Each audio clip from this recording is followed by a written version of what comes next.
Mi ricordo quando tutto è iniziato. Un giorno ero al telefono con mia mamma e lei disse: Ero al negozio stamattina e ho tossito e la signora di fronte a me è scappata via.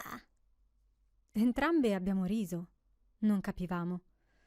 Io pensai, ipocondriaca.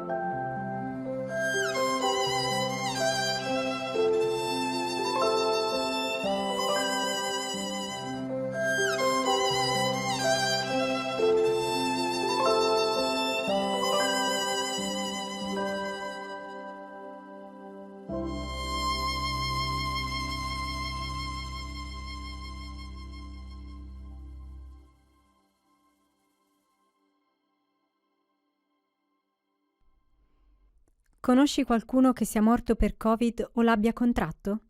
Sì, un mio carissimo amico. Ai primi della pandemia. No, che è morto no. Conosco diversi che sono ammalati piuttosto gravemente. E giù in Sicilia è morta la mamma di mia nipote, che era ricoverata in terapia intensiva. Dos pazientes. No, personalmente non conosco nessuno che sia morto di Covid. Dico che purtroppo se n'è andato per Covid, sì. Stefano Dorazia, ed era il batterista dei Pooh. E tuttora, quando ci penso, io sto ancora male. Vi siete ammalati di Covid prima di essere vaccinati? No. E vi siete ammalati di Covid dopo che vi siete vaccinati? No, poi siamo ancora vivi. ancora siamo in te. Conoscete qualcuno che è morto per il Covid? Io no. Io vedevo persone in condizioni tremende, nel senso di quelli ancora coscienti erano persone con una mancanza d'aria veramente terribile. Io a quel punto il casco lo levavo, li addormentavo e li intubavo. Alcuni arrivavano addirittura incoscienti per l'ipossia, cioè per la mancanza di ossigeno nel sangue. Anche con sorpresa qualcuno di loro, che avremmo dato per senza speranze, è riuscito a sopravvivere nonostante la mancanza di intubazione. Però con una sofferenza che non augurerei davvero a nessuno. And then in March I caught COVID myself and I was quite poorly for about 3 weeks and I've still got some symptoms from it now. I've still got fatigue, I've still got aching joints. È iniziato come una cosa leggera e poi pian pianino è peggiorata fino al ricovero. Mi unidad, la gente que venía no estaba mal. Yo la verdad era gente que necesitaba oxigenoterapia, 2 litros, 3 litros, pero nunca realmente malos. Tutta la mia famiglia, tutti i miei amici, le mie figlie, i miei genitori, mio nonno. Vabbè, mio papà nel primo lockdown ha avuto la febbre, noi eravamo tutti divisi e all'inizio non c'era neanche il tampone per tutti, quindi non sapevamo se era Covid o era una semplice influenza. L'unica cosa che so è che è stato male e non abbiamo potuto vederlo, non è stato seguito nella sua, tra virgolette, malattia e quindi si è un pochino demoralizzato nei confronti del sistema sanitario. Mio cugino infermiere mi ha detto di andare di fare la cura come mi aveva detto mio cugino. Io mi sono curata con eparina, prozergina e cortisone e ne sono uscita fuori. Una mia amica ha avuto il Covid col suo compagno, lui cardiopatico e anche fumatore. L'hanno presa in forma, diciamo, leggera. musuma gis koo xamante bi que gaañu na mais dégg naa ñoo xamante bi que dañoo gaañu ci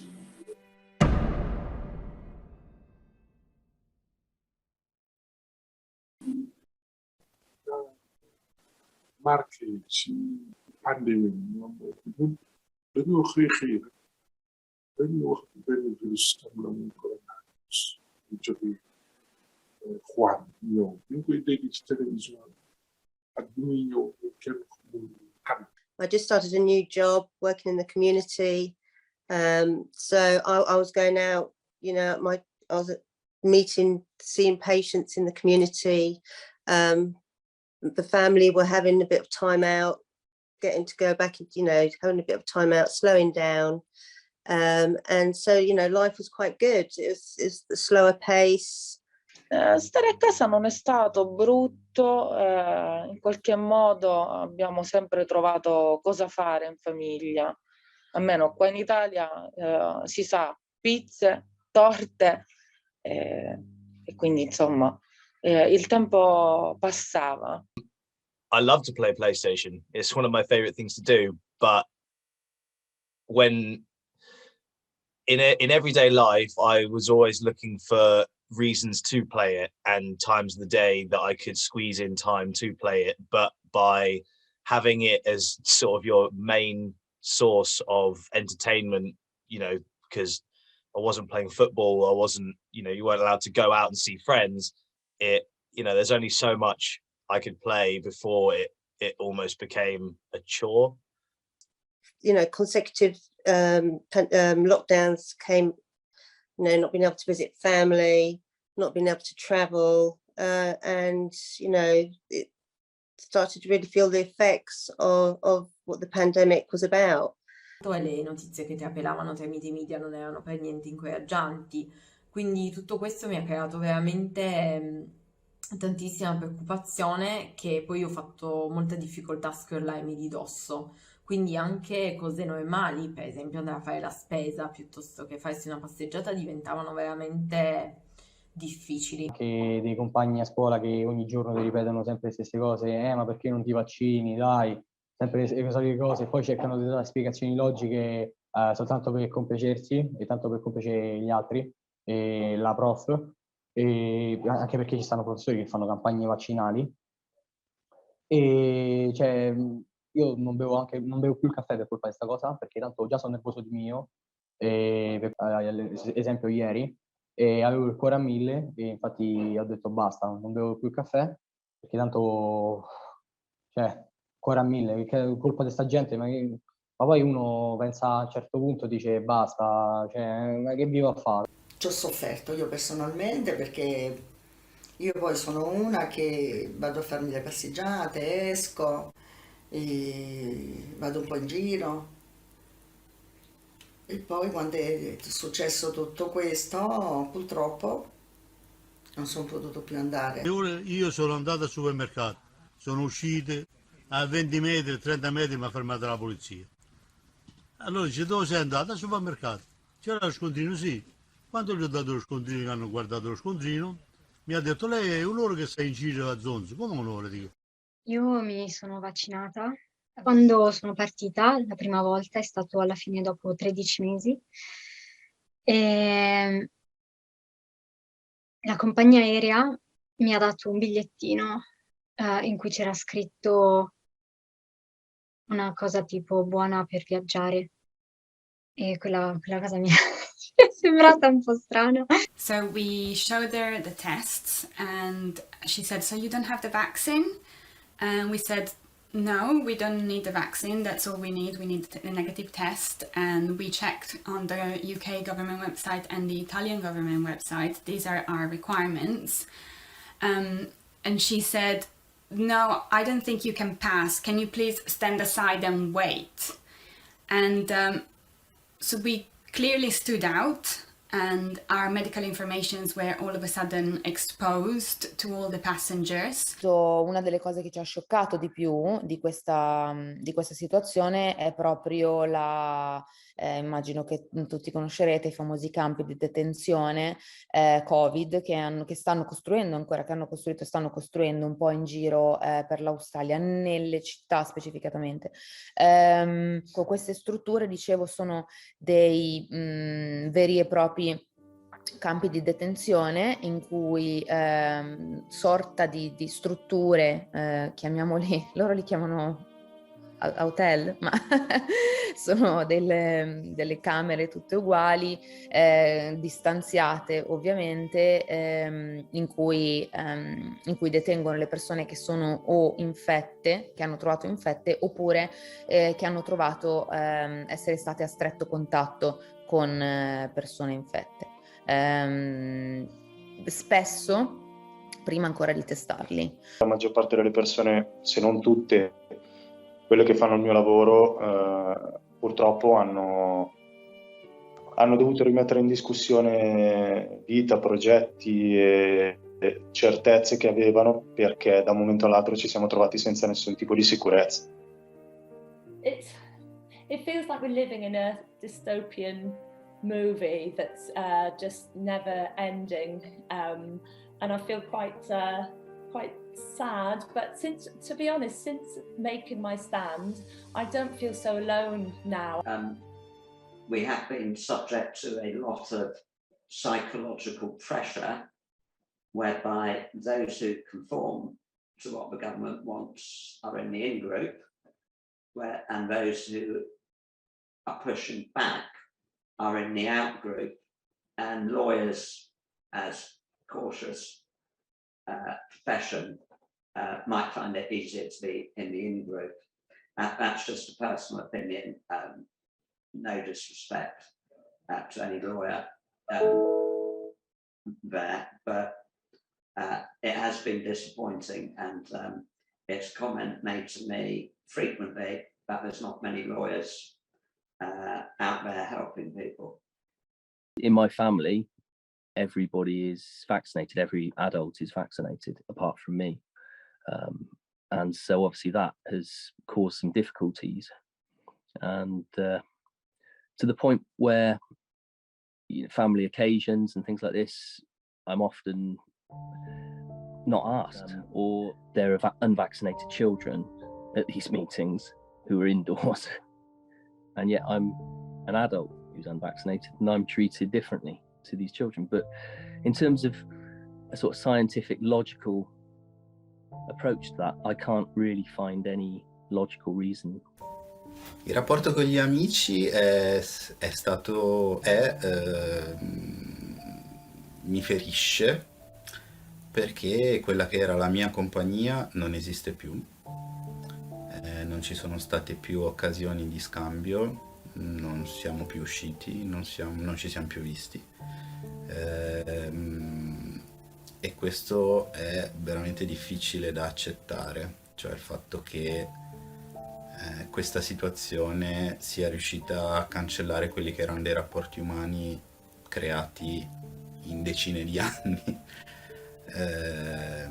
e anche nell'ambito familiare, cioè il fatto di non riuscire più a riunirsi nel momento in cui la mia famiglia era una famiglia che si riuniva spesso con cugini, amici, parenti, è un impoverimento sicuramente della mia vita e di chi mi sta intorno.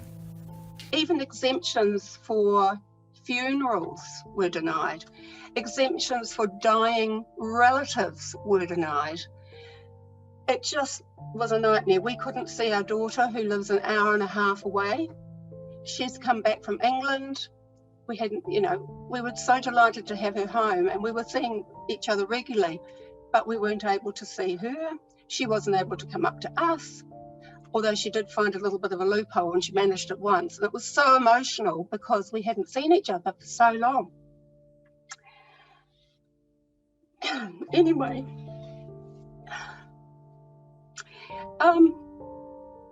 Christmas was looming, and she knew that she had to unlock Auckland. There's no way she could stop people having Christmases.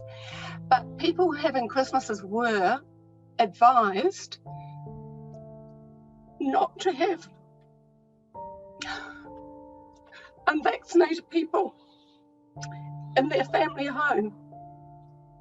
She actually sat there in a press conference and said, when asked by the journalist, are you effectively making New Zealand into two communities, the vaccinated and the unvaccinated? And she sat there and smiled and said, that is what it is. So, yep. People who develop COVID have complete and durable immunity. And a very important principle, complete and durable. You can't beat natural immunity. You can't vaccinate on top of it and make it better. But the vaccine's benefit outstripped risks from side effects. And that's Director General of Health Ashley Bloomfield. The risk of myocarditis after the vaccine is a lot lower than risk of myocarditis after being infected with COVID-19. 5 people have been arrested for making fake COVID-19 reports using forged means. 2 of the accused are lab technicians, while a third is a doctor and application scientist at a testing lab. All'inizio della pandemia ero fobica. Adesso sono molto più tranquilla. Non so perché, forse perché ho 3 vaccini in corpo, non lo so, ma anche prima di questi 3 vaccini è molto più rilassata. Non sono più fobica con le persone e do la mano volentieri a qualcuno che non conosco per presentarmi. Poi me la lavo, però gliela do volentieri. Ero andata a fare una passeggiata col mio compagno sul lungomare e c'era una persona che sarà stata a 20 metri da noi. Mi ricordo che andavamo la sera perché c'era meno gente che durante il giorno, giusto per prendere un po' d'aria, perché comunque stare in casa tutto il giorno non fa bene.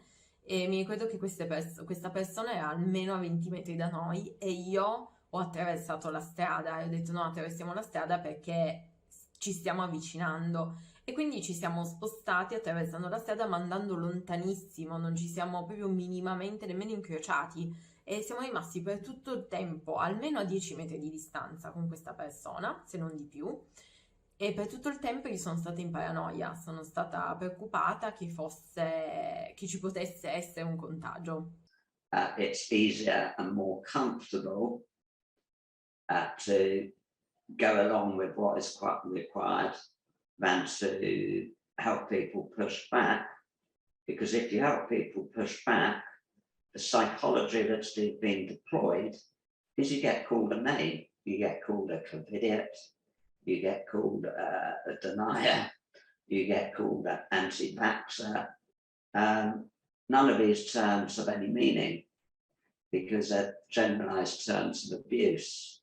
But fear of getting labeled will put a lot of firms off, because a lot of firms are protected over their reputation. In pochissimo tempo tutti i professionisti della salute, credo in tutto il mondo, si sono rimboccati le maniche, hanno utilizzato tutte le conoscenze che avevano, adattandole a qualcosa che era sicuramente nuovo, ma con delle caratteristiche non nuovissime. Comunque era un isolamento da contatto e da droplet, quindi una modalità di affrontarlo generica ce l'avevamo. Certo, il contagio era trasversale, il materiale che mancava, i dispositivi di protezione nella prima ondata è stato veramente difficile recuperarli con la frequenza che ci serviva, quindi sicuramente con molto desiderio di azione, ma probabilmente con molte conoscenze in meno. Quindi il famoso gruppo di eroi, che credo in tutto il mondo poi siano stati definiti così,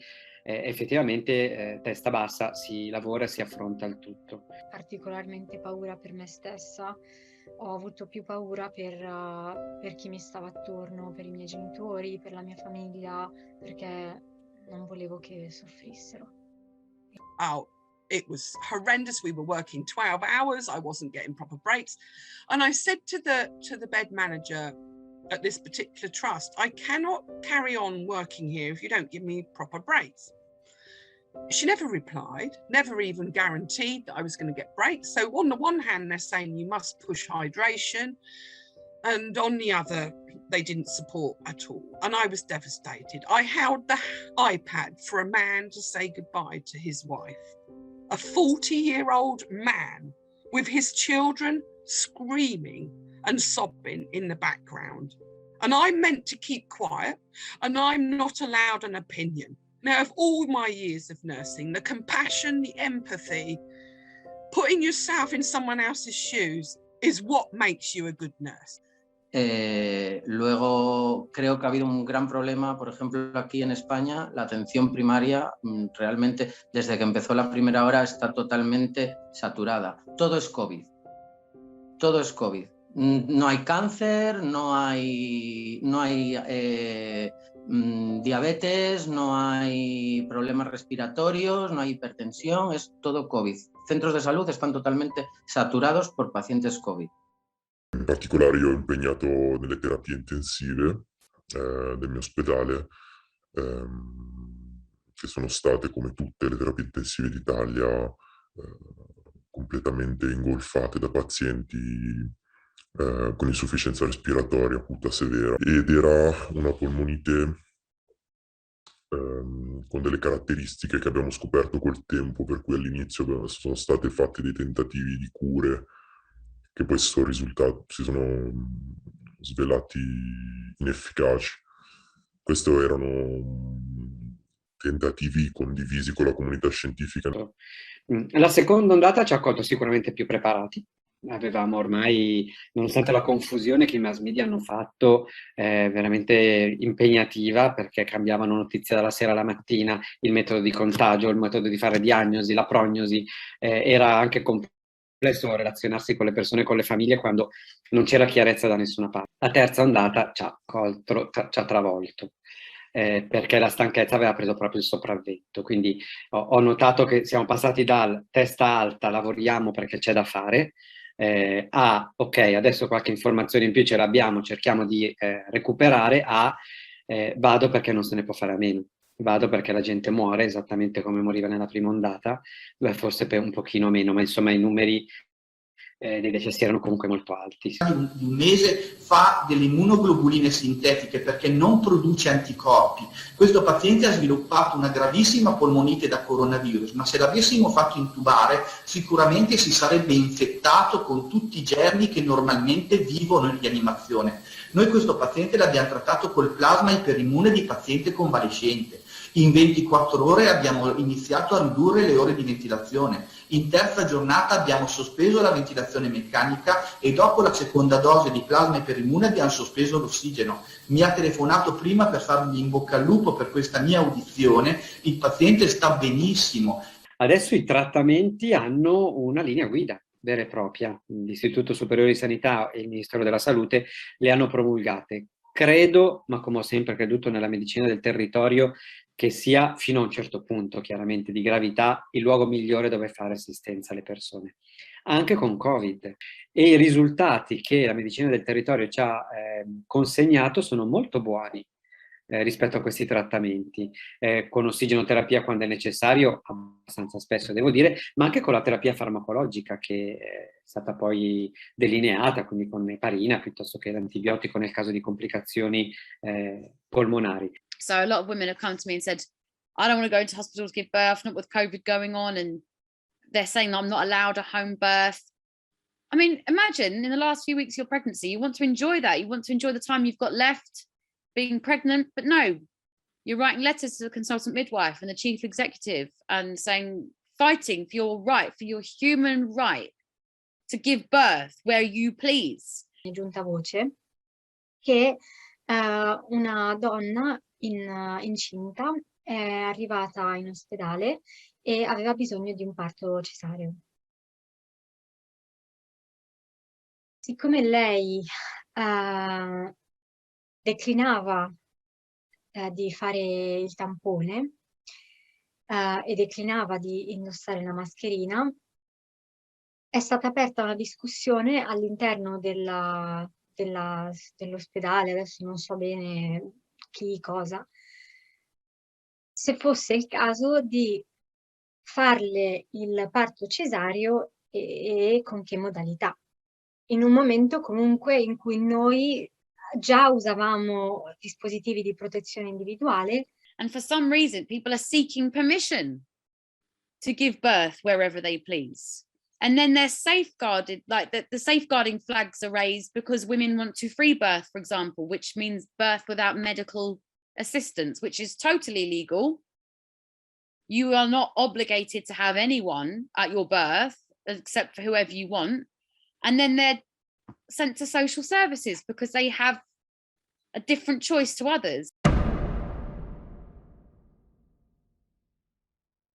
I pronto soccorsi si sono riempiti anche di violenze, di abusi, di maltrattamenti, soprattutto colpendo la fascia femminile in età preadolescenziale e soprattutto le minoranze etniche, quindi comunque le minoranze in tutti i sensi, non solo migranti, rifugiati o appena accolti, ma anche migranti di prima e seconda generazione. During the lockdown, the problem that we've had is that there is no escape for the victims, whether they are female or male. being in an enclosed environment just agitates the aggressor. So the perpetrators of domestic violence become more aggressive, they become more controlling. And for that person that's enduring that torture almost, as I would describe it, there is no escape. But the problem being that when you're constantly in somebody's space and they're telling you something, you start to believe it. I definitely remember a few women in my clinic who've had domestic abuse, and how I think that was definitely, and they said it as well, compounded during the lockdown, and they would be somehow going against the rules if they left, and so having the clinic actually felt like a safe place for them. They could come and be open. And a weird part of it as well was actually for not being able to have partners there, actually let women open up. There are signs that you can give which are a great help, which any official in restaurants, they recognise it, airports, they recognise it, doctors recognise this sign, which is now advertised in a lot of places, which is when you hold your hand out, put your thumb in and close, like it means you're trapped. That can really help. If someone's being forced to leave the country, one thing I say is to place a metal object into their underwear, a small spoon or something. It sets off the security barrier, and when they are called to one side, they can discreetly say, I need help, and they will be taken to another room and given that help. Come si possono supportare le vittime? If you know somebody is being subjected to domestic violence, the easiest thing you can do is to pick up the phone and call the police, in a discreet call, you don't have to say who it is.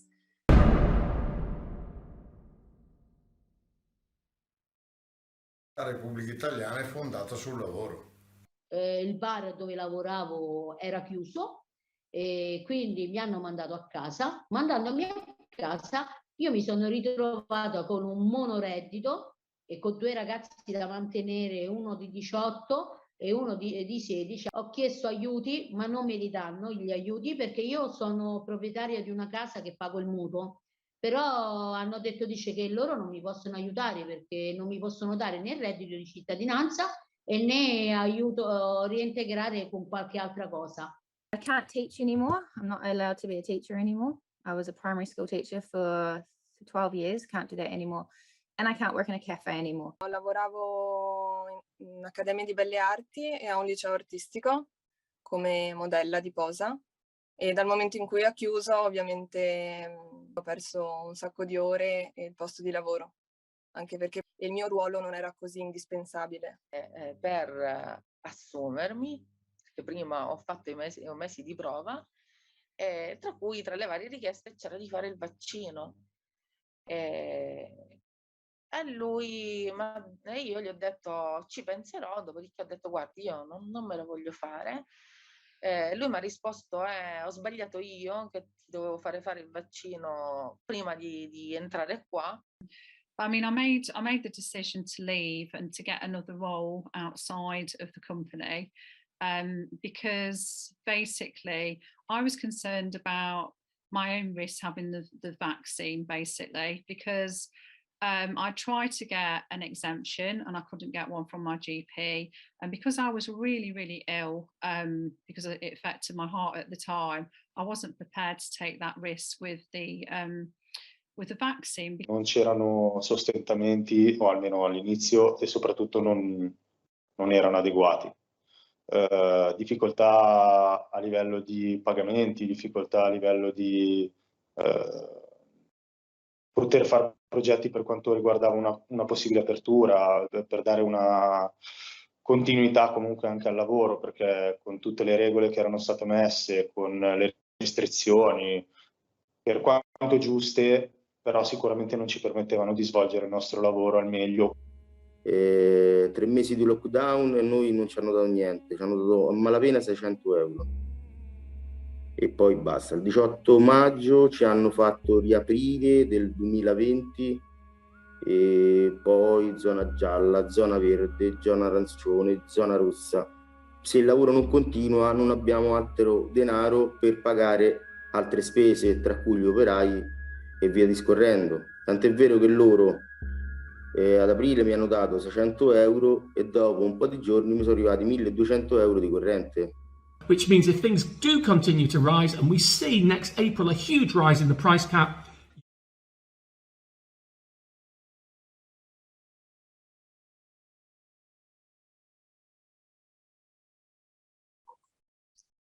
and that's the thing about the pandemic that I just hate so much. It's not about the young, it's not taking into consideration the whole of society. It's about this all being focused on, you know, protecting the vulnerable, which I understand, but at the cost of the younger people. And one of my sister's best friends killed himself.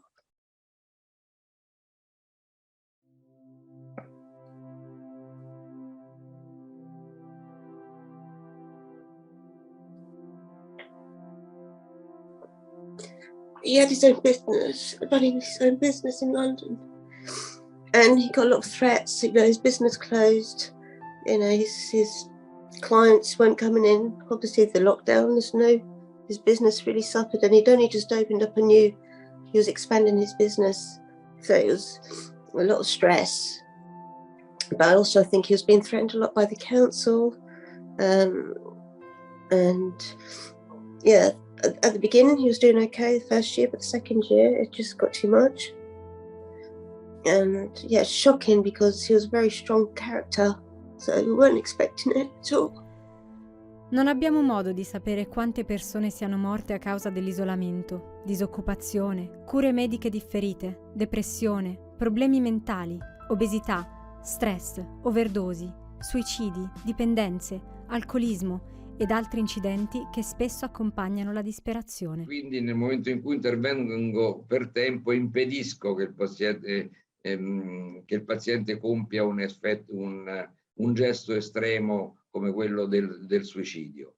Devo dire però che chiaramente le sindromi ansioso-depressive sono aumentate a livello esponenziale. I feel I'm an alien in a hospital environment.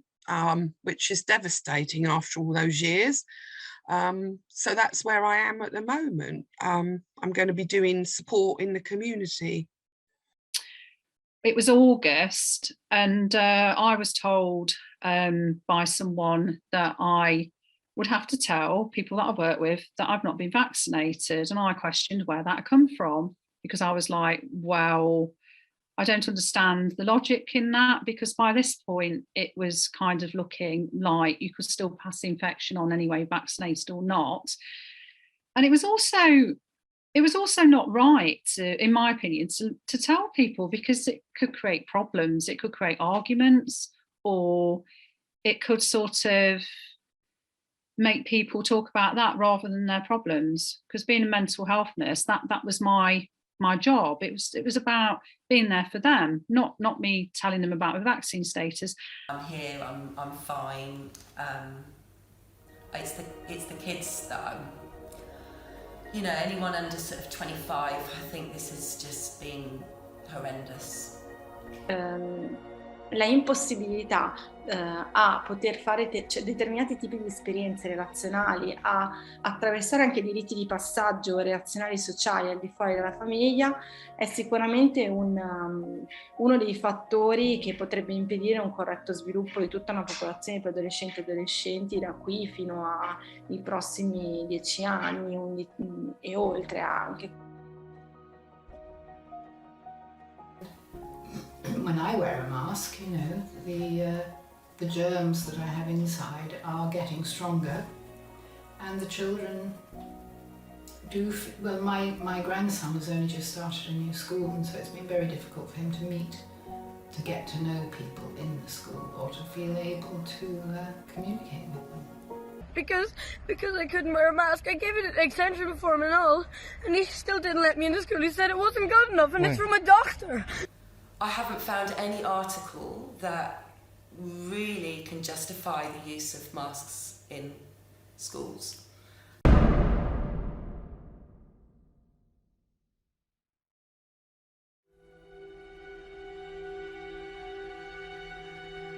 A vaccine really only refers to using cowpox to overcome smallpox. Cow meaning vacca in Latin. No, io di vaccini non ne conosco. Cioè, adesso so i vaccini, come dire, come nomi li conosco. The World Health Organization could begin naming new COVID-19 variants after star constellations. The current naming scheme, using the Greek alphabet, has gone through 11 letters so far, including the Delta, Beta and Alpha strains. New variants could be named after star constellations such as Gemini, Aries and Orion. The WHO warns dangerous new mutations are more likely to occur in areas with high transmission rates and could become vaccine resistant. Bill Gates is the expert of virus programmation. But a virus that is science fiction biotech virus, that's why they called it biotech or mode RNA. You turn on the mode RNA in the vaccine, so they know that the vaccine Moderna has a certain way to inform, the Pfizer has another, etc. The biotech, and then the AstraZeneca has another. AstraZeneca means cut off from the stars. So they're using all those codes in the names of what they're using. Omicron means also something, and we have to take this very seriously. I think engineers, we have hope that with the, all the engineers who are in the information of water, in the information of the electromagnetic field, are important today. Beta, alpha, gamma, epsilon, eta, theta, I componenti organici volatili definiscono una varietà di mutazioni. Per ogni variante il profilo degli aminoacidi cambia in comparazione al virus spontaneo. È stato creato sulla base dei primi 1000 genomi. Le modifiche rilevanti dell'aminoacido potrebbero essere presenti in altre parti del genoma della SARS CoV2 e non tutte le mutazioni della proteina spike sono associabili a mutazioni potenziali nelle caratteristiche delle varianti di questo virus. Pfizer, AstraZeneca, Johnson & Johnson, Novavax. To activate the emergency brake on travel from countries in Southern Africa and other countries affected to limit the spread of the new variant. Fauci got the order to lock down the world on the 16th of March, something like that. And that's where every country started to say, lockdown, everybody, do the same measures everywhere in the world. And I was comparing SARS CoV1 to SARS CoV2 and saying that the agent has not been analyzed correctly. And what is this COVID-19? And if it's 19, there's a case 0. Where is the case 0? No me pondría la tercera dosis porque en realidad siguen saliendo variantes, siguen saliendo estudios y ninguno nos dice nada claro. And the data is still not available for the researchers, and actually this vaccine is still in the trial. So I didn't know anything about it. I just now get the vaccine. Mi sorge un dubbio, sebbene io sia con vaccini, perché siamo tutti vaccinati, con le 3 dosi, però insomma un minimo dubbio io ce l'ho. Che i vaccini fanno bene, vanno fatti, ci dobbiamo fidare. È stato l'unico strumento a nostra disposizione per salvaguardarci la salute. La regione in cui vivo ha scelto di chiedere ai rappresentanti delle professioni e ai dirigenti delle strutture di sottoporsi per primi al vaccino. Non ho effettuato il vaccino così a cuor leggero, nel senso che per quanto la scienza ci ha consegnato un numero di persone che sono sottoposte alla sperimentazione elevatissimo, fondi mai visti dedicati alla sperimentazione, quindi con una certa sicurezza nel percorso. Sono stati sviluppati nello stesso identico modo in cui sono stati sviluppati tutti i vaccini che utilizziamo.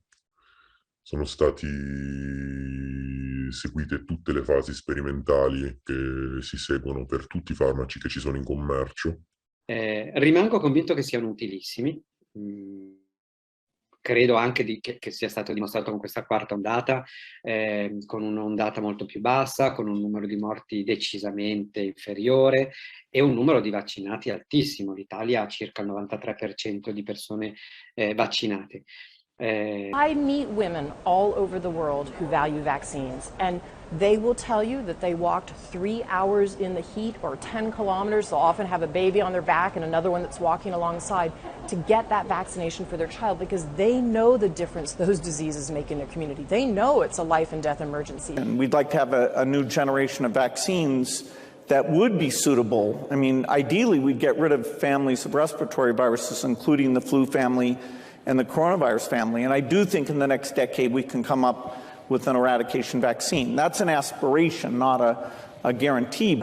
Devo dire la verità, sono stata spaventata e titubante, perché alla fine nessuno lo sa quali saranno gli effetti collaterali del vaccino e nessuno sa precisamente cosa succederà fra 4, 5, 10 anni. Però diciamo che nel momento della pandemia l'ansia di prendere il Covid, soprattutto in maniera grave, era molto più alta dell'ansia di fare il vaccino. Malaria boobu jël naa ko juróomi yoon Sénégal boobu dañ ko doon faj ma fajee tamit foofu muy jàmm alhamdulilah. Léegi nag man li ma xaw a jaaxal tuuti moom mooy lu tax feebar bi coronavirus bi ba mu amee santé na ñu génne vaccin bi bu njëkk bi ñu ne ñaari dose dina baax léegi ñu troisième dose naa dañ dem ba cinquième wala sixième dose la loolu moom moo tax yàquwuma dama ragal ne tamit que médecin bi. The country's drugs regulator, the FDA, now says, or they have now approved, the emergency use of some forms of the chloroquine drug to treat patients hospitalized with COVID-19. US President Donald Trump has termed the anti-malarial drugs as a game changer in the fight against the pandemic. A partire dall'agosto del 2021, il Ministero ha dato indicazione di cominciare a fare la valutazione su chi non aveva effettuato la vaccinazione, perché risultava effettivamente ancora un numero molto elevato in generale della popolazione italiana e non soltanto dei professionisti. Dall'agosto abbiamo cominciato a sospendere le persone seguendo il decreto legislativo 44 del mese di aprile. Nel mese di novembre, quindi in piena quarta ondata, alla fine del mese di novembre, il 27, è uscito un nuovo decreto legislativo che, riprendendo parte di quanto descritto nel 44, ha dato una stretta totale. Confesso di non aver apprezzato sempre appunto da un punto di vista sociale un obbligo così forte. L'ho compreso.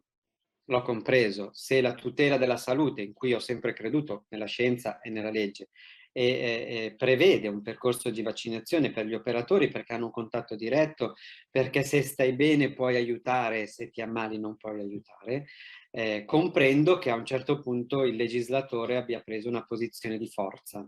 Io ho deciso di non farla, ma questa è un'imposizione assurda, perché tu vai a fare un trattamento sanitario a una persona contro la sua volontà e da quella persona pretendi anche, a fronte dell'obbligatorietà, anche la sottoscrizione del cosiddetto consenso informato. Cioè, se qui siamo di fronte a meccanismi paradossali. I struggle to call it a vaccine because it's not really a vaccine, it's an mRNA experimental drug. Che non sarebbe stato approvato se non ci fosse stato, se non fosse scattato lo stato di emergenza. What we now know is that injection doesn't stop infection, it doesn't stop transmission. The process of the speed did not compromise at all safety, nor did it compromise scientific integrity. Et donc vous voyez toujours dans les pays, même pour là maintenant, c'est pareil, vous avez la courbe des vaccinations et la courbe des morts maintenant qui suit. Je suis de près, si vous voulez, des expériences qui sont faites in situ, c'est-à-dire sur des patients, des malades, qui sont devenus infectés par le corona après une vaccination. Hein? Et je veux vous montrer que ce qui est apparu, c'est un virus variant qui résiste à la vaccination. Ho un'altra amica di mia mamma, seconda dose, hanno preso tutti il Covid. La figlia, paradosso, è finita per 13 giorni in ospedale. Is in order to be deemed as safe, you have to check things like fertility, long-term issues, whether they can cause cancers, etc. You can't simply do that in 9 months. What they did with these is they skipped the normal stages of each trials. We were surprised to discover at the end of the day that no, the vaccines are not protecting us, they are not causing what we call sterilizing immunity. Quindi questo sta a significare che questo vaccino, nel momento in cui non ti protegge, nel momento in cui non impedisce la diffusione, molti poi finiscono in ospedale, qualcuno in rianimazione, qualcun altro muore pure, e allora la strada non è quella del vaccino, la strada è quella delle cure tempestive, adeguate, che salvano sempre la vita al paziente.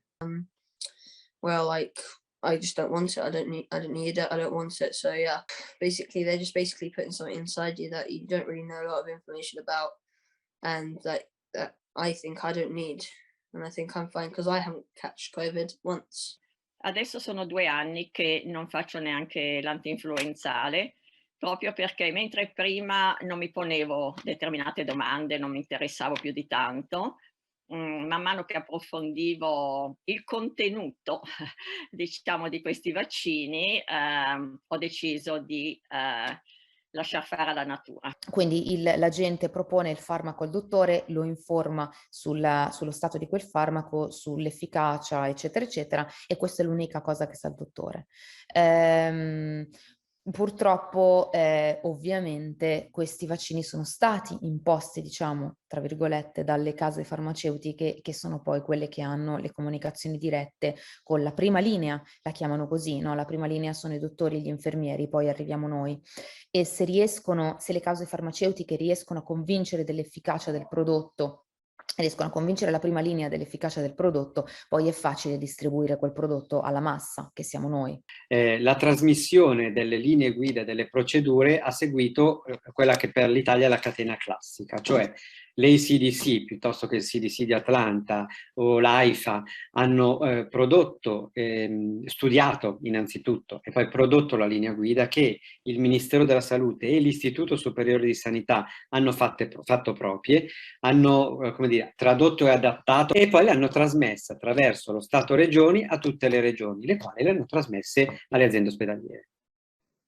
Fa comunque lui anche vaccini, e non so se è come tanti altri medici perché sono obbligati o perché li pagano, perché ogni vaccino vengono pagati. You get, the more service you provide, the more incentive in finance you get, and that's called QOF and enhanced services. So during 2020 and so on, they basically say, look guys, I know things are going to get pretty busy, so quality outcome framework, QOF, all that work you can stop, so you can utilize and redeploy your resources to look after the important issue. So basically that there are 2 things here. They get paid anyway for looking after the population. They get paid for providing screening or chronic disease service, which they were told they don't have to do, but they still got paid. And on top of that, you have incentive to provide vaccination program. Un malato oncologico entra in ospedale e poco dopo si rivela positivo, anche se non ha sintomi diventa immediatamente un paziente Covid. È gravissimo che trasferiscano un malato di tumore in una struttura Covid. Può essere come mandarlo alla morte, ma accade spesso. Ma a che cosa servono tutti questi positivi? A fare soldi. Lei capisce che uno che mi entra in ospedale con una gamba rotta e poi mi risulta positivo non mi costa quelle cifre se non ha sintomi. Chi ci guadagna? L'ospedale prende dei rimborsi in proporzione al numero dei ricoveri. I can tell you that the hospitals receive a bonus from the government. I think it's like $3,000 if someone is hospitalized and able to be declared COVID positive. They also receive a bonus. I think the total is something like $30,000 in incentive if somebody gets put on the vent. Then they get a bonus if somebody is declared dead with COVID. They're in full development. You never do that. And I think we'll have to question all the injections from birth, because if it's the same criminals who have been, programming to get all those vaccinations in France, 12 children vaccination when you're born. Anche quelli che sono vaccini e che sono utili sono utili ma non sono miracolosi, perché anche quel tipo di vaccini lì per virus stabili possono causare dei gravi problemi. Encefalopatia epilettica farmaco resistente post-vaccinica, questa è la sua diagnosi. Quindi sono stati i vaccini? Sì, è stato riconosciuto che sono stati i vaccini a provocargli questa encefalopatia. E poi nel momento in cui passiamo a vaccini per virus mutabili, quelli l'utilità di quei vaccini viene meno subito, perché noi prepariamo il vaccino per il virus e isoliamo in quel momento. Remember, infection does not equal disease. Right. And that's only one of over 140 studies that document that natural immunity is superior to the vaccine-induced immunity. And oh, by the way, as a vaccinologist and an immunologist, I wouldn't expect anything different. Nel momento in cui la stessa casa farmaceutica dice che di quel vaccino non conosciamo gli effetti avversi a distanza, significa che la sperimentazione non è stata fatta. I've been told that north of 75% of employees at CDC headquarters are working remotely. Is that correct? Senator, I don't actually know the number off the top of my head. Okay, when you so look I'd down have the hallway, are there empty desks? Are over 50% of the desks empty? Senator, I don't have the numbers off the top of my head. What I will tell you is that we're working closely within HHS and the administration to follow the governmental rules for return to There was a work. recent GAO report that shows people in laboratories are not showing up. I have no clue how laboratory workers who presumably are vaccinated wearing PPE would consider themselves eligible to stay at home. Non c'è nessuna ideologia o politica che possa sottolineare l'ovvio. Errori scientifici ed errori di politiche pubbliche capitano e possono avere conseguenze devastanti. Conosci qualcuno che abbia avuto una reazione avversa al vaccino del Covid? No, fortunatamente no. Per il vaccino del Covid deve essere dimostrato. Siccome può capitare, come capitano tante cose nella vita, combinazioni astrali, per cui sembra che semplicemente se tutti ci vaccinassimo si uscirebbe prima dalla pandemia. Babies born, having convulsions, fitting, babies dying from heart failure within 48 hours. Again, anecdotal, but there has been some studies. There was an Australian study done that showed that there was an 80% increase in stillbirth and miscarriage. Personally, I know of 4 people, and one has had an exemption. See, doctors, individual GPs cannot give an exemption for the second jab from Pfizer. The Director General of Health in New Zealand is the only person that can give an exemption for someone who has had a really bad reaction to the first jab. So therefore, if they don't get their second jab, they are deemed unvaccinated, so they lose their jobs. Un signore che conosce mia mamma ha fatto la terza dose e pensava di non camminare più. Siamo sanissimi, non siamo vaccinati, stiamo benissimo. Probabilmente siamo gli unici del nostro gruppo che non hanno preso il Covid e siamo gli unici non vaccinati. Adverse events in injections is underreported and the risk from SARS CoV2 is overreported. Credo che gli eventi avversi minimi, cioè quelli febbre, eccetera, eccetera, sono sicuramente stati sottostimati. Sulle problematiche gravi, evidentemente no, cioè sicuramente no. Anzi, probabilmente si è corso il rischio a un certo punto che anche a distanza di molto tempo alcune problematiche di salute fossero fatte risalire alla vaccinazione, ma questo, per quanto sono riuscito a vedere dai vari studi, la correlazione non è stata semplice da attribuire. In my unit, I reported 4 of those to yellow card. So my daughter is 19 years old. She had her first Pfizer vaccine on the 22nd of December. After a few weeks, she started to have some headaches. And then she went for her checkups with her eyes. And then the optician says that she found out that she has cataract. And they were quite shocked that 19 years old, developed cataract. La prima dose non mi ha causato problemi, a parte un dolorino al braccio che avevano in tanti. Dopo la seconda dose sono stata a letto con dei sintomi influenzali, febbre alta, tremori, nausea. Stavo proprio male e non erano dei sintomi che, soprattutto la nausea e i tremori, erano molto particolari per come conosco io il mio corpo. E dopo qualche giorno, non ricordo esattamente quanti, ho visto che iniziavo a perdere i capelli qua e ho dovuto iniziare a fare una cura. הרגשתי לחץ מסוים בבטח הזה, כאילו מין שריפה, וכאילו הלב כאילו ממש רוצה לצאת החוצה. השתתקו לי הרגליים, הרגשתי מאוד רע. בא לי רופא אחרי איזה יום, שהוא מישהו משיבה, כאילו בא לראות את המקרה, והוא אמר לי, אתה מבין שכאילו, אם היית, כי רציתי לעלות לישון, ואמרתי אולי אני ארגיש יותר טוב.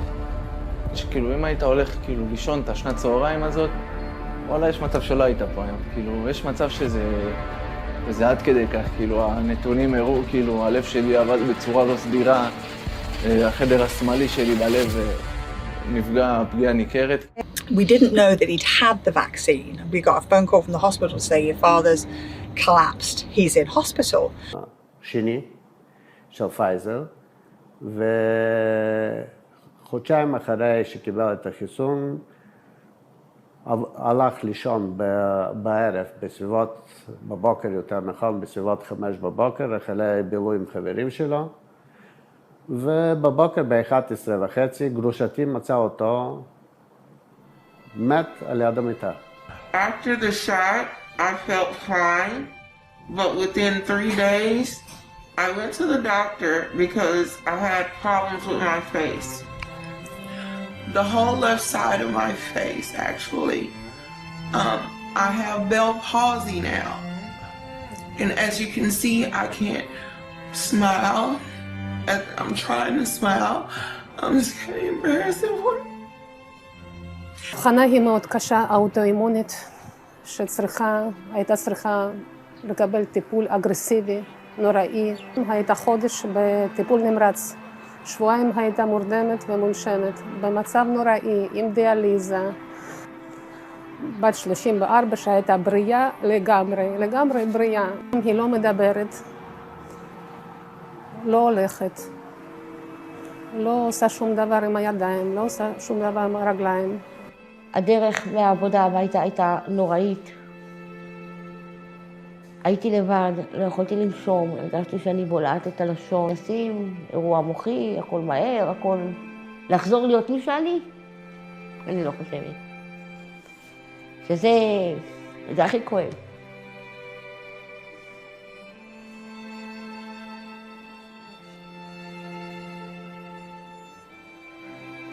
בשבילי לצאת היום לחנות.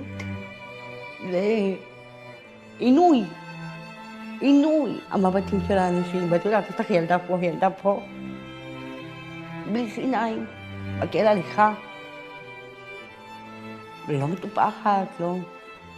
פעם הייתי אוהבת לצבוע את השיער וליהנות ולצחוק ולשים שירים, וכל השכונה באה, היום אני לא רוצה כלום. היום אני באמת לא רוצה שום דבר. He was complaining of nothing. He says she's not on any medication, she's not on any drugs. The doctor told the medical examination that he wants an autopsy. Didn't matter what her doctor thought.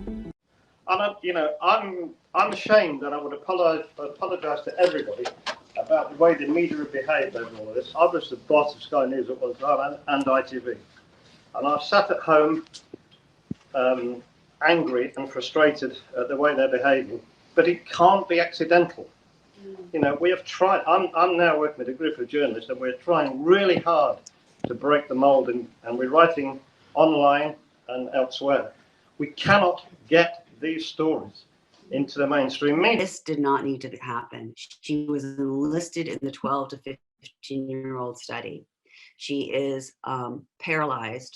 She has different areas of paralysis, and she has a feeding tube. She was a perfectly healthy, happy 12-year-old girl until she was enlisted into the 12 to 15-year-old trial. According to her mother, who has testified twice, once in Ron Johnson's public forums that I have seen, she said they could only check off certain number of boxes saying what Maddie was suffering from. Obviously, paralysis, near-death experience, and being on a feeding tube was not one of them. This gene forces your child's body to make toxic spike proteins. These proteins often cause permanent damage in children's critical organs. And most importantly, this vaccine can trigger fundamental changes to their immune system. What is going on? We have names. We have, we have sports people who say, yes, it's that. I have felt this just after. I dropped dead 3 days after, and there are even children. And you have actually even also more than 35,000 who have irreversible handicap.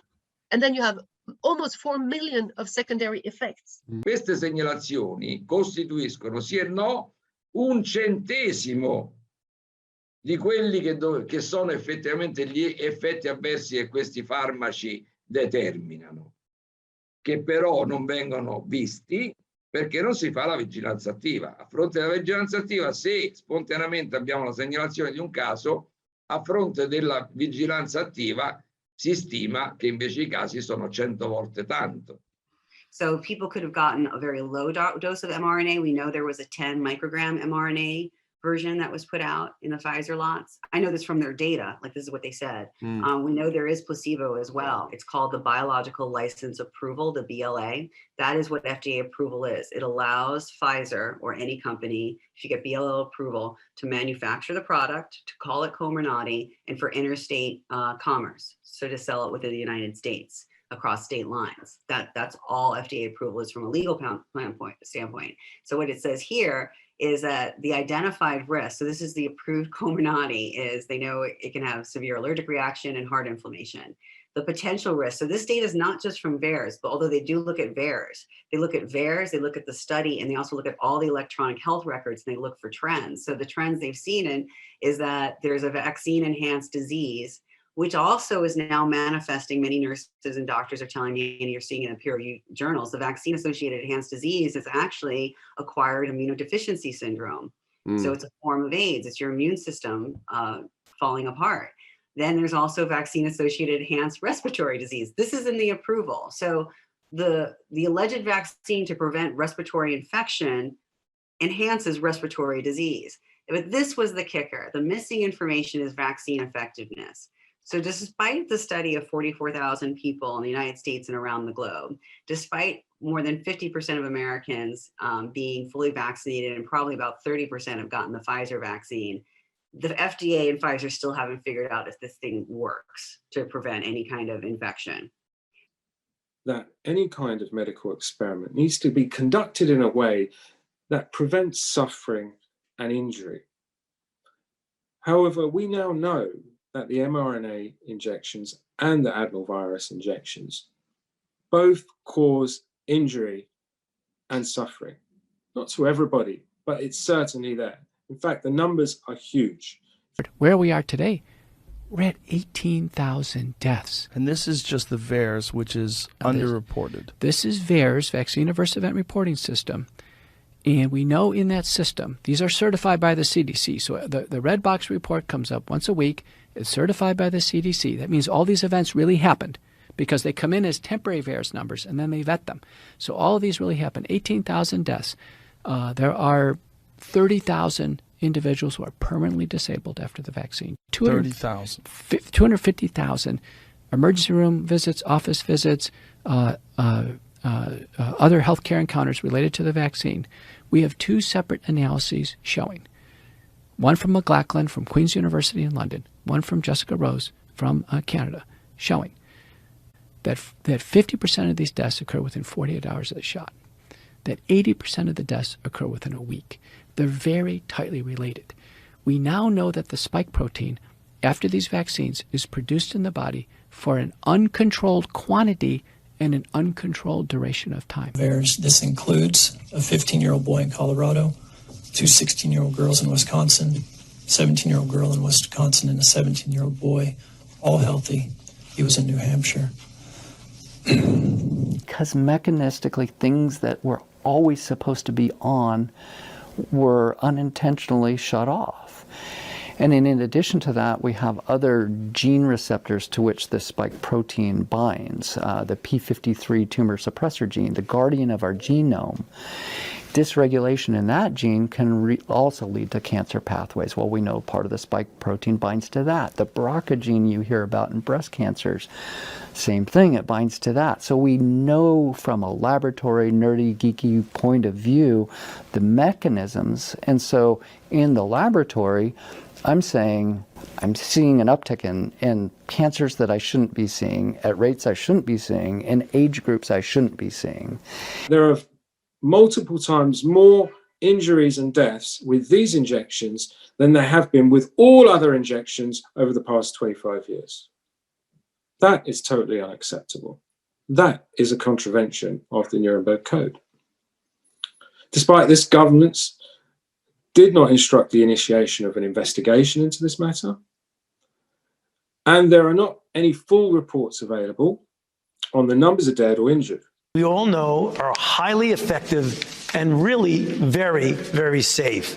The chance of having a serious adverse event is minusculely small. You like to have a business where you can have no liability, and it doesn't matter how many people that you hurt, but there's no liability. The individual in charge of the experiment must be prepared to terminate the experiment at any stage if he or she has probable cause to believe that it will cause injury, disability, or death of the experimental participants. Un effetto collaterale su 6 che viene comunicato è definito grave. Grave, parliamo di miocarditi, parliamo di trombosi, parliamo di cose di questo tipo. There's no evidence right now that healthy children or healthy adolescents need boosters. No evidence at all. Your children represent no danger to their parents or grandparents. If you get vaccinated and you walk out and get hit by a car, that is considered a death. I mean, that's the thing that gets confusing, that everything that happens after the vaccination, even if you die of something completely obviously unrelated, it's considered a death. How could anybody justify doing something that we know is safe and we know are getting results? Dr. Fauci clearly said that should not be done. It's anecdotal. We don't really know if it works. Yet, he has a vested financial interest in the vaccine. But take this vaccine that's experimental, that's new, that nobody's ever tried before. But yeah, you should take that. But don't do something that we know is safe and that works. Is about the fact that this novel technology has not been adequately tested. I ask you to ask yourself, as a fellow parent, if you want your child to be part of the most radical experiment in human history.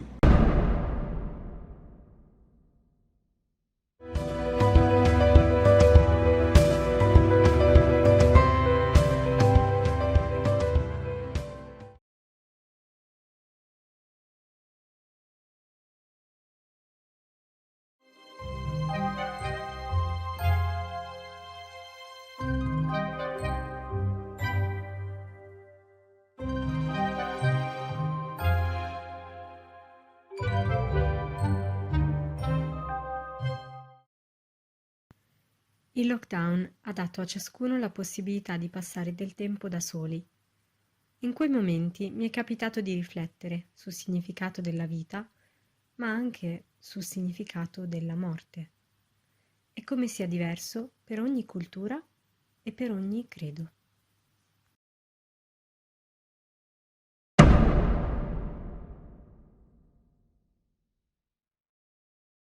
I don't think you want to know. I don't mind. I believe there is an afterlife and I do believe in reincarnation. Siamo esseri eterni e quindi c'è un dopo. Prima o poi arriva. Più tardi arriva meglio è. I don't know. I mean, no one comes back, do they, from death to actually tell you what it's about? Tenerlo lontano. O prima o dopo bisogna morire. Affrontare. La devo affrontare. È l'unica cosa giusta che c'è al mondo. Il momento in cui il corpo si abbandona a se stesso, ma l'anima continua a viaggiare.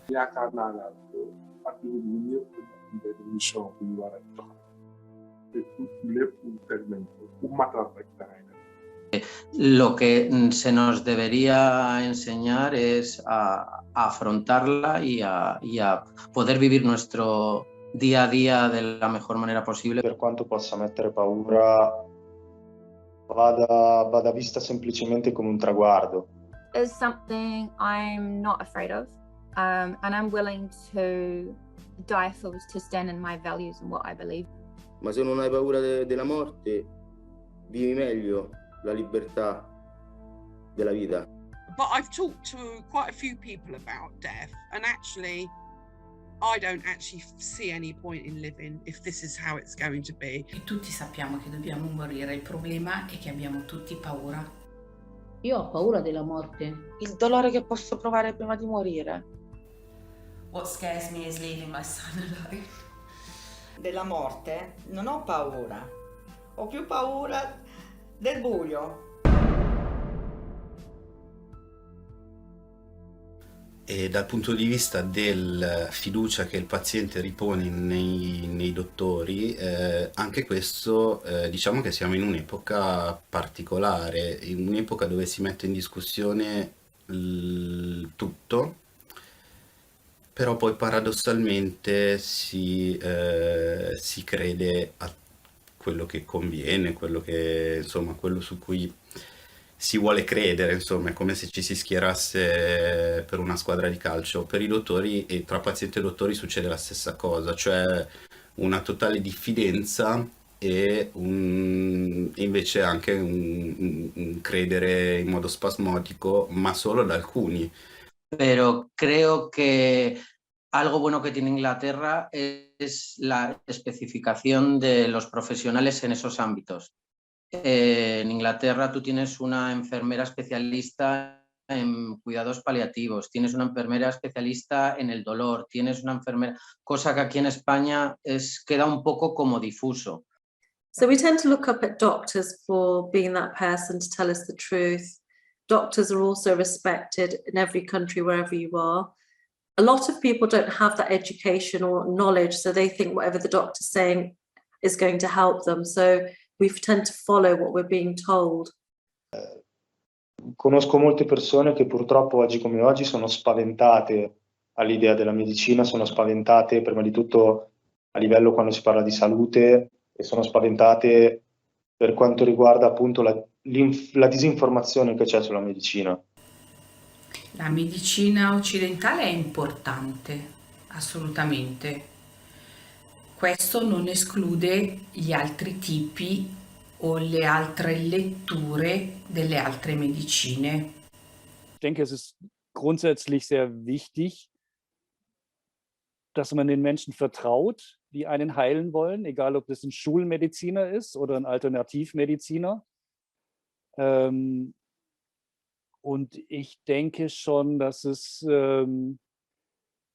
ganz bestimmt viele Wege gäbe, alternativ zu heilen, beziehungsweise die es in der Geschichte gab, wo viele Sachen verloren gegangen sind durch die Schulmedizin. Ja? Penso che l'utilizzo dei medicinali chimici qui dove vivo io sia fatto per poter interrompere con le tempistiche minori la malattia. Well, I guess if you go and see a doctor, then you are given that response, and they are there to help people, you know. No todo es medicina y no todo es maneras naturales. Creo que hay que encontrar una especie de equilibrio. Realmente una persona que analíticamente esté bien porque le han dado una medicina, puede ser que de aquí psicológicamente no esté bien. Y es lo que tenemos que pensar, que lo que es holístico. Protocols to boost natural immunity, boost our innate intelligence.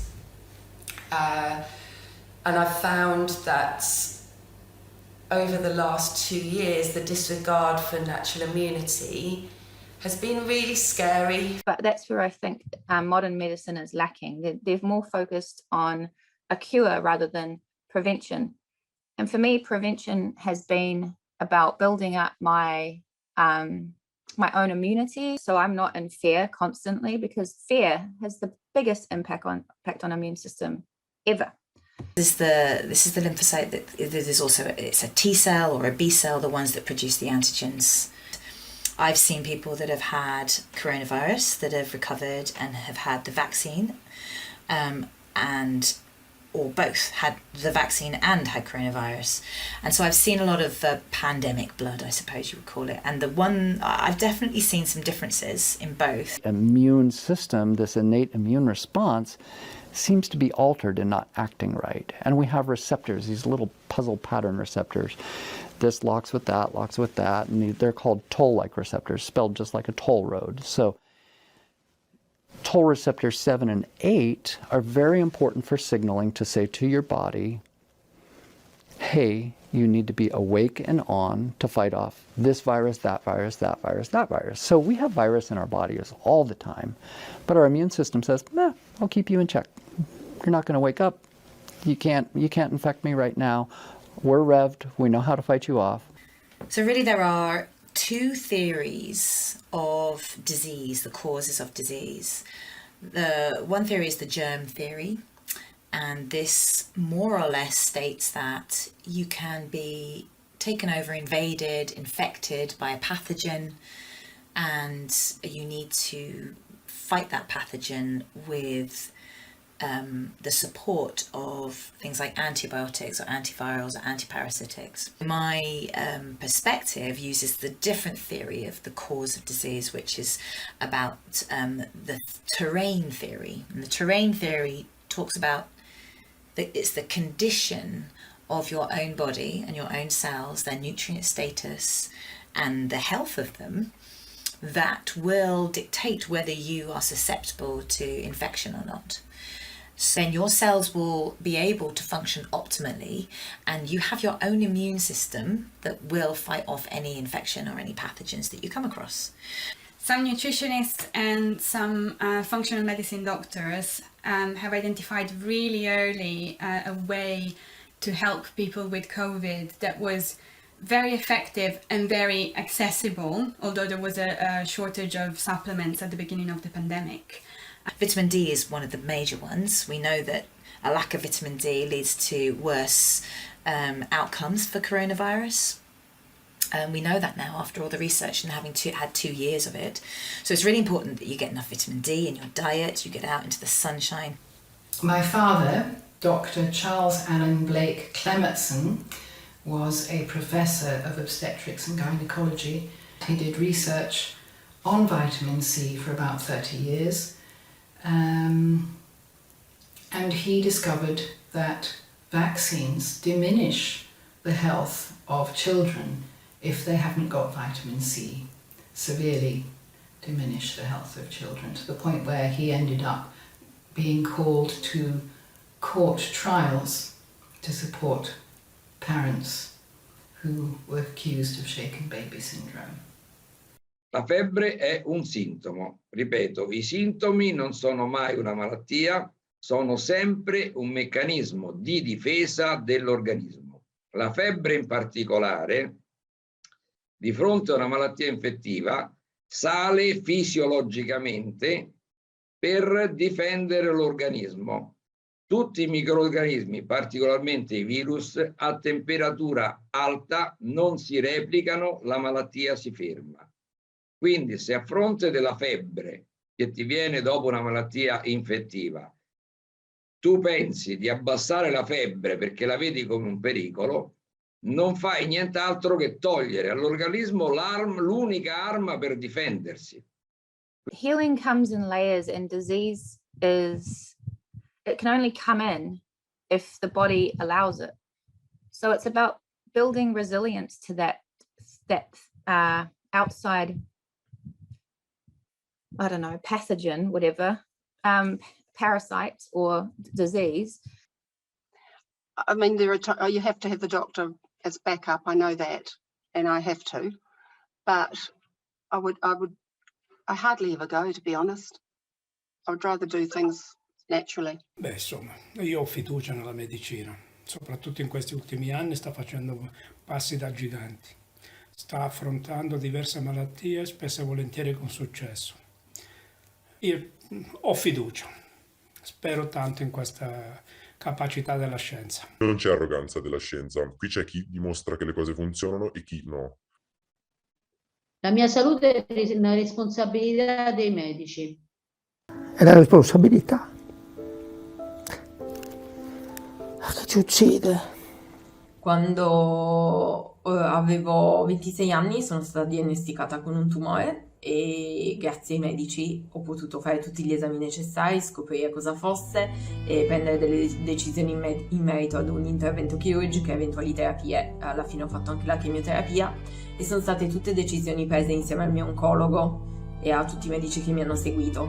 E devo dire che questo ha rafforzato molto la mia fiducia nella medicina e nei medici, in quanto alla fine mi hanno salvato la vita. Io stessa sono stata, diciamo tra virgolette, vittima di una malattia autoimmune piuttosto importante qualche anno fa, che è la tiroide di Hashimoto, curata con metodi naturali. Ecco, questo è stato probabilmente l'elemento più impattante che mi ha fatto decidere per i metodi naturali, perché gli 3 diversi endocrinologi a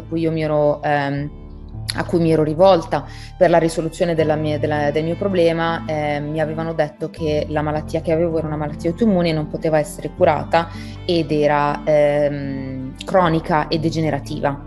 Semplicemente ho pensato che non volevo arrendermi e ho cercato soluzioni diverse, e nelle soluzioni diverse ovviamente arrivano le terapie naturali, e grazie a quella io ho completamente sconfitto la Hashimoto. Alors léegi man médecine traditionnelle man dama koy gis parce que su nekkee suñu dëkk bi daa fa jaar màgg léegi da ngay dem su la ko lugalee mu wàcc doo dem sax ci hôpital. Gis naa tamit sax benn yaay bu dammee moom tamit ci ñu ko dammee ñu ko faj ak médecine traditionnelle. Moom tamit gëm naa leen man fii tamit boo fi nekkee fii Italie yàlla defal na am naa fi lu mat ñeenti intervention yoo xamante ni que hôpital laa ko defee ba léegi ñaari médecine yëpp man gëm naa leen daal waaw ndax ñaari yëpp man def nañu ma gis daal sama.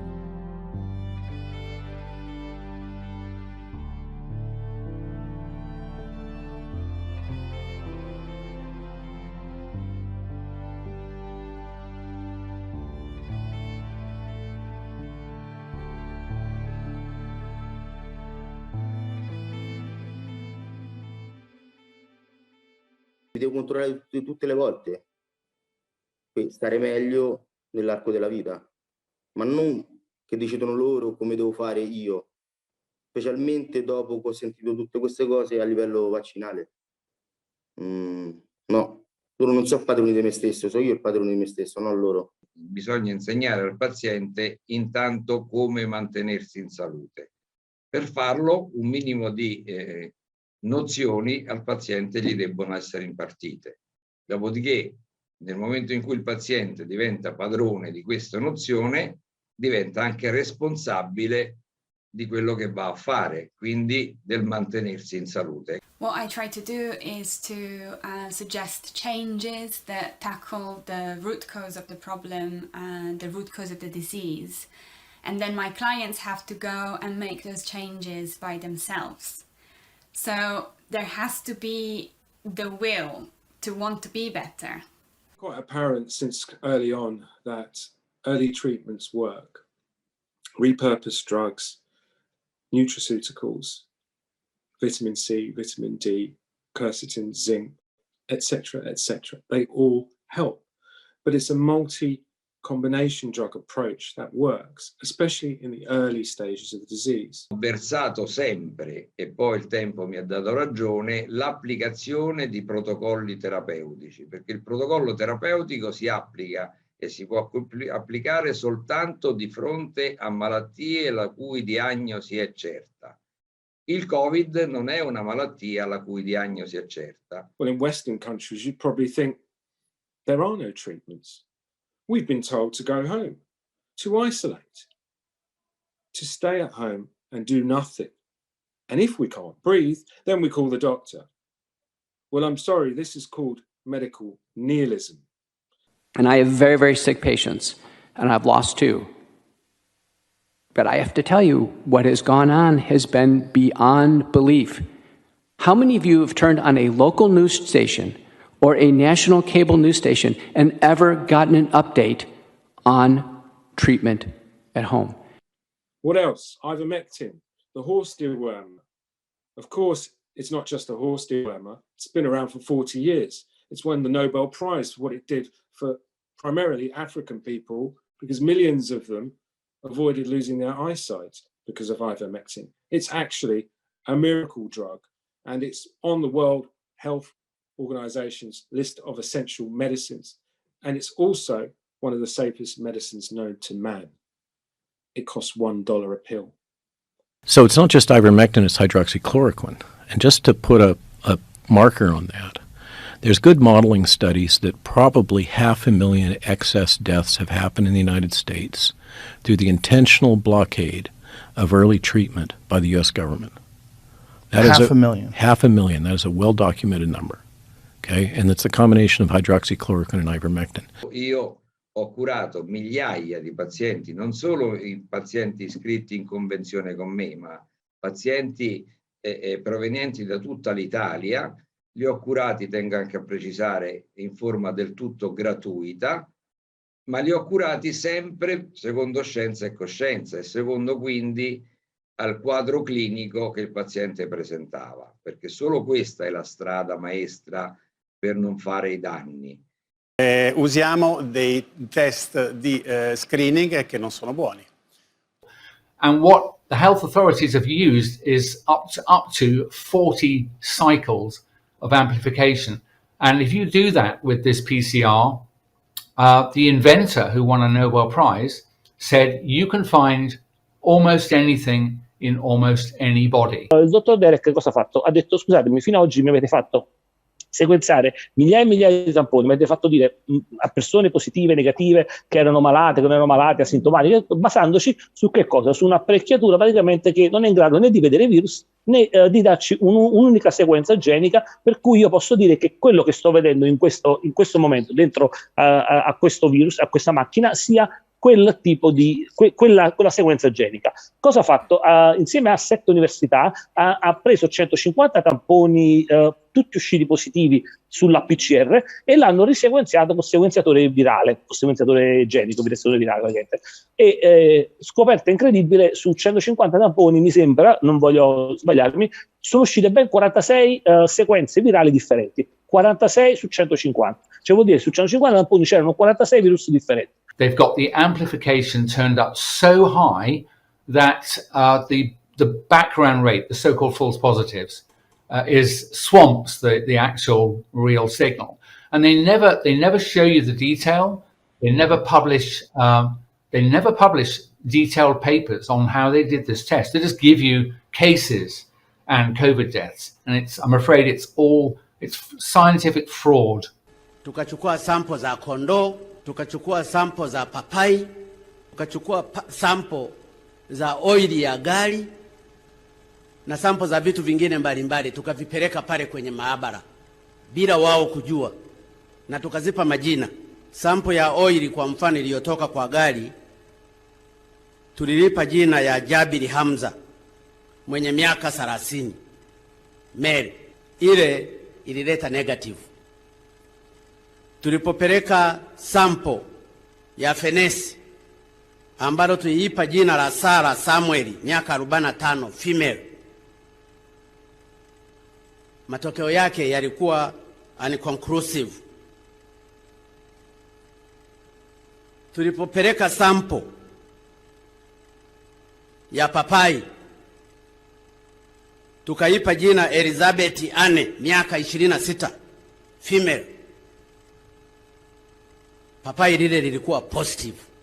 Indossare una mascherina sembra una cosa semplice da fare, Ma parlando con amici e con persone a lavoro, ho capito che le mascherine possono anche creare problemi a chi legge il labiale o possono provocare attacchi di panico. Quindi ho fatto qualche ricerca a riguardo. E sono sicura che non fa bene averla tutto il giorno, comunque per tante ore di seguito. Però nel mio caso mi è stata utile perché mi ha dato una sicurezza in più. Se uno si deve portare la mascherina, deve mettere la mascherina, tutti. Non è che lo devo dire i carabinieri mettere la mascherina. Per quanto riguarda l'Italia è stato emanato dall'Istituto Superiore di Sanità, che è l'organismo italiano deputato proprio alla cura e alla prevenzione, trovano giustificazione, da me tra l'altro condivisa, nella modalità di trasmissione di questa infezione, che non è solo da droplet, ma è anche da contatto, come spesso è nell'isolamento da droplet. Quindi il distanziamento, la mascherina previene la trasmissione del droplet a lunga distanza, 1,5 metri circa. Il distanziamento sociale evita che dopo essermi toccato la bocca, il naso, il fazzoletto, io possa trasmetterlo fisicamente alla persona che ho vicino. Queste due modalità, mascherina e distanziamento, hanno nel centro il lavaggio delle mani. Viral particles being transmitted through the air, I mean, they globally travel, right? So if something can go 3 feet or 6 feet, guess what? It can go 12 feet, 20 feet, 200 feet, 2,000 feet, 2 miles, 20 miles, 2,000 miles. So social distancing absolutely has no scientific basis whatsoever.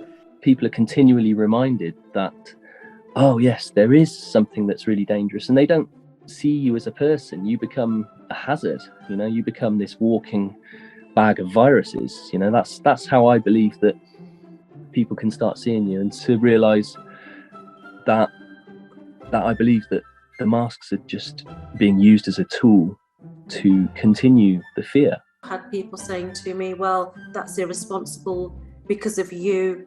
You know, I've had people jump literally across the road from me because I've coughed without a mask, but I'm walking on a road where you don't even need to wear a mask by law.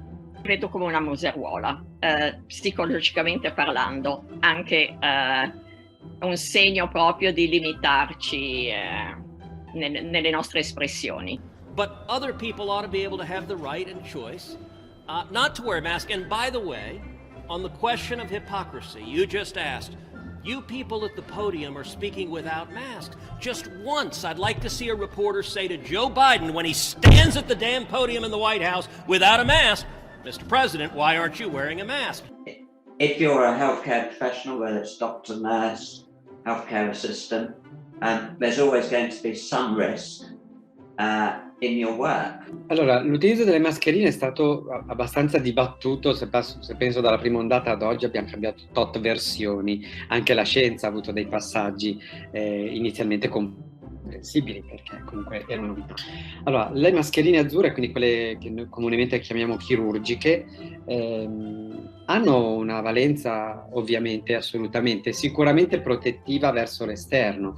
Se pensiamo che sono quelle che vengono utilizzate normalmente in sala operatoria con addomi, toraci aperti, cranio aperto, vuol dire che garantiscono sicuramente in uscita una buona sicurezza nella trasmissione. Per la loro peculiarità di grandezza di micron non permettono l'uscita del droplet e quindi c'era una certa sicurezza. Poi gli studi successivi, ho visto le CDC piuttosto che lo stesso CDC di Atlanta o l'Istituto Superiore di Sanità, hanno prodotto una serie di riscontri scientifici per i quali anche in ingresso la mascherina ha lo stesso filtraggio.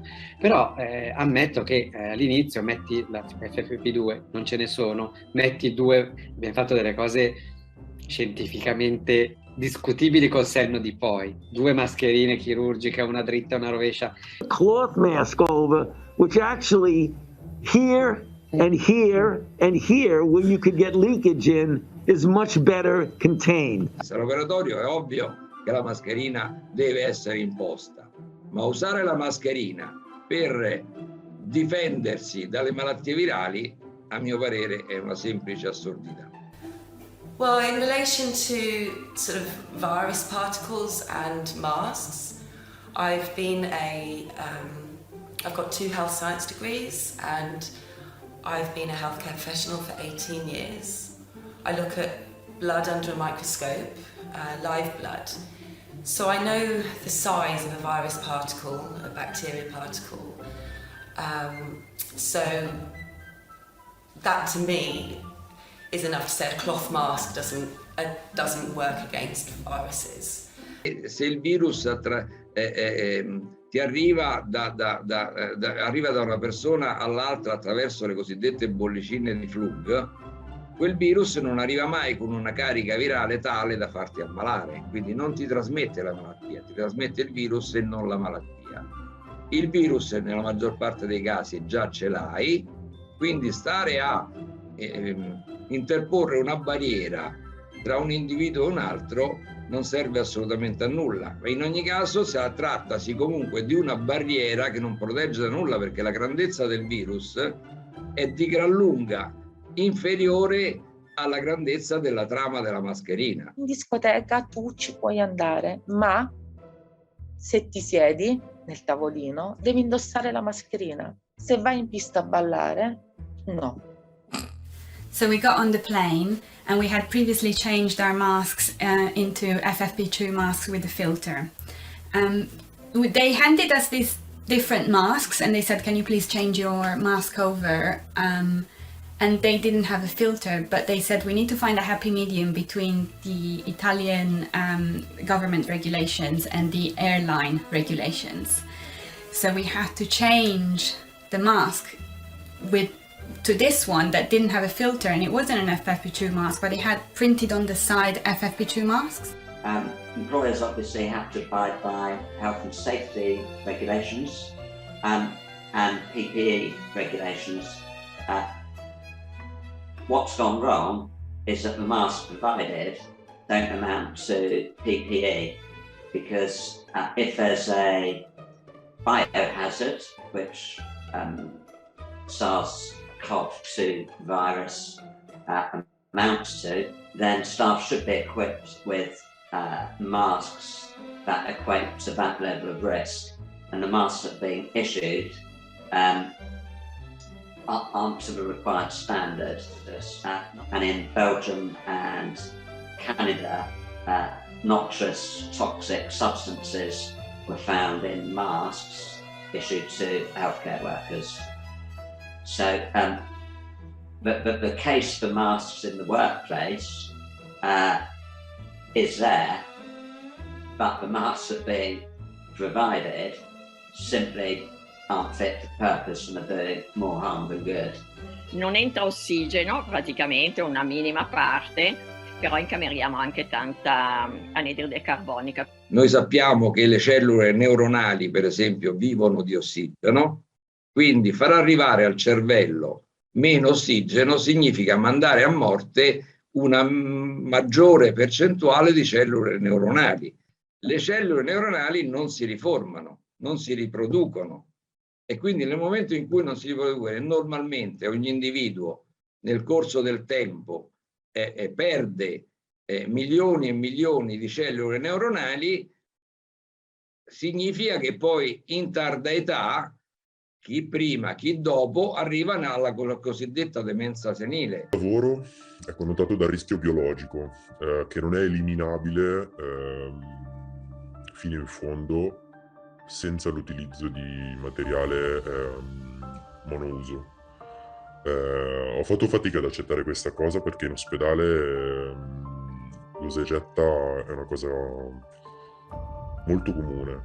Il problema è che l'alternativa è il rischio biologico aumentato per i pazienti, quindi è un male necessario. Si potrebbe fare di più però. Una cosa che per esempio mi dà molto fastidio in ospedale è l'ingerenza delle industrie in questo argomento, che pur di fidelizzare magari ti fornisce un macchinario e magari te lo dà incomodato o a un prezzo molto basso, però in cambio tu per utilizzarlo devi utilizzare dei prodotti monouso per ogni singolo paziente o per ogni singolo uso, che hanno dei costi molto elevati ma soprattutto hanno un impatto ambientale molto alto. Vedo veramente tantissime mascherine, fazzoletti di carta, guanti. Diciamo che adesso Tra virgolette meno, ma agli inizi ne vedevo veramente, veramente tanti. Cioè la gente non ha veramente rispetto di ciò che li circonda. Basterebbe quando si vede in giro un cestino, buttarle lì. Cioè, non ci vuole un genio per capire anche questa cosa, però tanti credono che tanto c'è uno che fa quel lavoro lì, lo raccoglierà lui. Non è vero.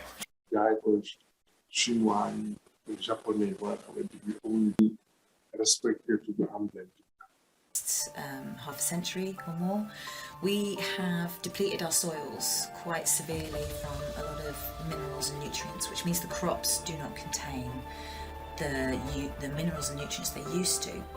So the diet that we're eating today is much more deficient in nutrients than a diet that our grandparents ate. We also have, in order to grow so intensively and farm so intensively, we have to use chemicals. And we spray our crops with pesticides and insecticides and fertilizers, and they end up in the food chain, and they are very damaging to health.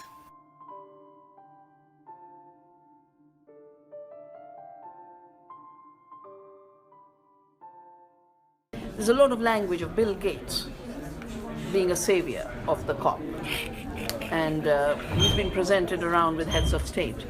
And the language he's using is decentralized solar is primitive. And he is pushing a very dangerous proposal for Africa called AGRA, the Alliance for the Green Revolution in Africa, which basically means chemical fertilizers. That's why the first column here is about how much chemical fertilizers and industrial farming contribute to climate change. That's Norman Borlaug, who adapted plants to chemicals. Now the big push is coming from Bill Gates. Yeah. So this is a toxic economy, and its roots are in war. All the chemicals we use in agriculture came from war. Yeah. And Bill Gates is the carrier of this toxic future today. I'm not phosphate, I'm not ore, I'm not petrol. Lépp dafa maa ngi fii immigré su nekkoon loolu ressources yooyu defoon nañ ko comme ni ñu ko waree tey jii. Deserts in Africa have been spreading. There could be whole areas of the world where people can no longer safely live. The hottest temperatures yet recorded in Death Valley, and yet we are such optimists that we say we go to bed at night, oh well, that was exceptional. Gosh, that was interesting, wasn't it? That was the highest temperature. Good Lord. Oh, well, that's the end of that. Not at all. Wait another few months, wait another year, see again. Eppure, ancora oggi, il mare è visto come uno spazio senza fondo per i rifiuti urbani e industriali. Da anni le potenze industriali continuano a scaricare sempre più sostanze chimiche ed inquinanti, anche rifiuti radioattivi, dentro gli appositi contenitori, che per colpa dell'erosione possono diffondersi nel mare, causando problemi gravissimi all'ecosistema. Per cui non sono molto convinta che diciamo tutto possa essere sistemato dall'uomo, e penso che tutto sia nelle mani del Signore comunque. Putting trust in nature, I guess that's what this pandemic has really highlighted, is how little faith we have in ourselves, in our own bodies, in nature, full stop. You know, man is so conceited that we think we can control everything, that we can be more powerful than nature, that we can control nature, but you know, the bottom line is nature's always wins. Mettere le mani nella terra, il mettere i piedi nella terra, noi, non so se ne sei al corrente, ma i problemi di depressione, i problemi psicologici hanno fatto uno spike up, sono aumentati moltissimo quando è stata inventata la gomma, per esempio. Quindi abbiamo isolato i nostri piedi dalla terra, ci siamo isolati dalla terra, noi siamo caricati elettricamente in modo opposto alla terra, quindi c'è sempre stato uno scambio di energie tra noi e la terra, uno scambio di energie che ovviamente è stato interrotto quando abbiamo cominciato a utilizzare le scarpe. We are looking at the different dimensions of who we are, starting from the body, which always gives us the clue of where this energy is stuck. The body will never lie. So as a therapist, I use the body to understand where the energy is stuck and where the person needs help the most. Stiamo un pochino disabituati a tener cura all'ambiente, soprattutto perché magari la maggior parte di noi vive nelle città, nelle grandi città, e va nella natura quelle poche volte durante l'anno, però è una cosa fondamentale per l'umanità. Altro che andare a trekking in mezzo alla natura e m'ha tanto aiutato.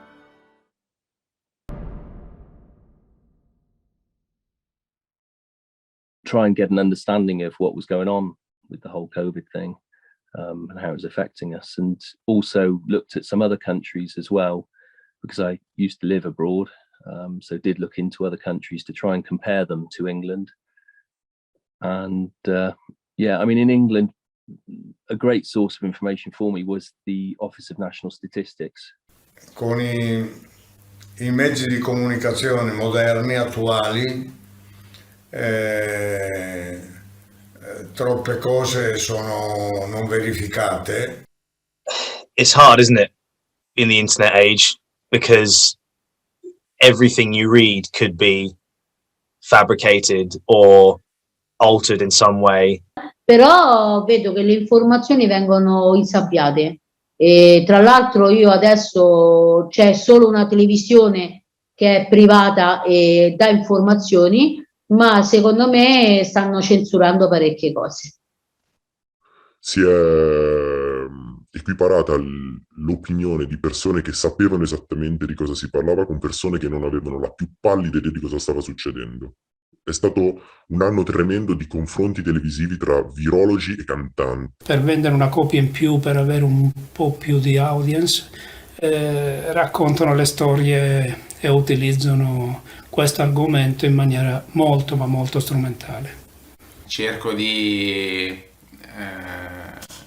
trarre le mie conclusioni, ma non è mai semplice perché ci sono sempre dei pareri molto contrastanti nelle varie testate, quindi non si sa mai a chi credere. Soprattutto su questo argomento trovo che bisogna informarsi veramente su qualsiasi tipo di giornale. Telegiornali e giornali sono sicuramente importanti, ma vanno integrati con studio, con sicuramente quello che secondo me si è perso molto, che è il confronto con le altre persone.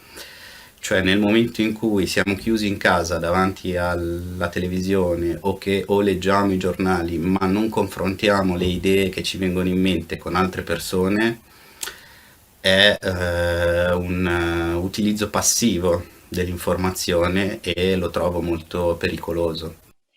Poi mi sono resa conto appunto che non erano sincere le cose, erano ossessive, ripetevano sempre le stesse cose, erano un indottrinamento.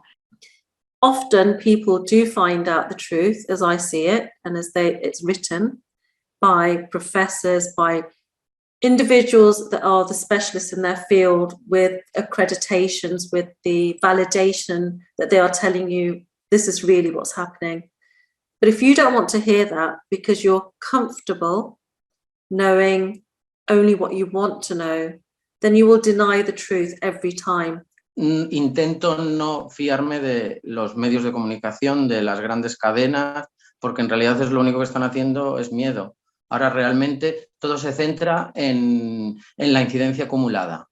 Quando vengono al bar determinati dottori, determinati infermieri e determinati persone delle forze dell'ordine, e riesco a collegare l'informazione con loro che parlano di questa cosa qua, riesco a legarli. Cerco sempre di evitare io stesso il passaparola. L'informazione io non la prendo più dalla televisione, non la prendo più dai giornali, la prendo dalla mia vita. Cerco di avere degli input da piccoli spazi che magari vedo sui social. Nell'ultimo anno e va aumentando, almeno per quello che io ho visto nelle interviste televisive, un po' in giro, sui pullman, molta violenza e cattiveria da parte dei Novax.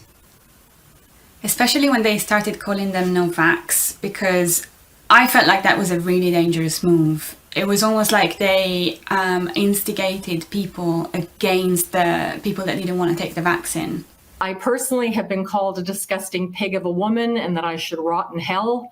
Our rural shop out in Merrickville, Ontario, someone draped a large bed sheet over our sign. I'm sorry. It's been a tough few days. Being unvaccinated, working in a hairdressing situation, I could be fined $15,000.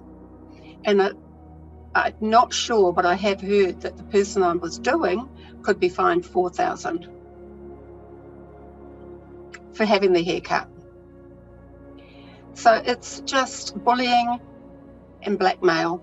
There was a nurse who helped me when I first made my stand. So I was surrounded by all these lovely people offering their services, and she used to drive down from Carmarthen and help me behind the bar. She's a trained barista, and then a couple of days later she was called into work, and she had been spotted behind the counter in the cinema and the news or media article or something, and they said if she continues to support me, then she's in danger of losing her job.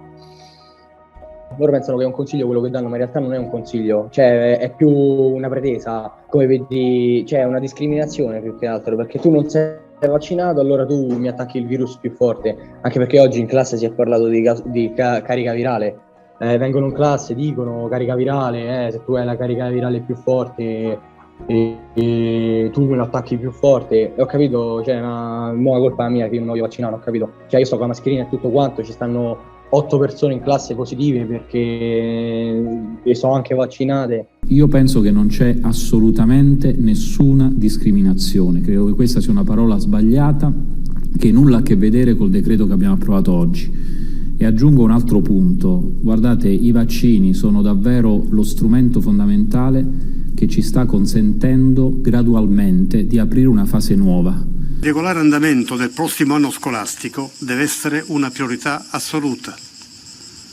Gli insegnanti, le famiglie, tutti devono avvertire questa responsabilità, questo dovere.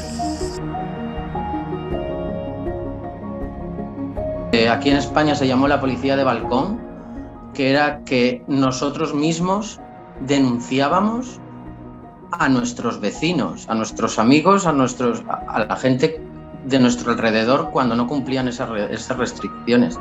Y eso creo que es lo peor que puede pasar en una sociedad. And I hold no bad intentions for vaccinated or non-vaccinated people. As I said before, I'm a freedom fighter. I believe in the freedom of speech and also that everyone should have the basic human rights, which I feel have been taken away from us.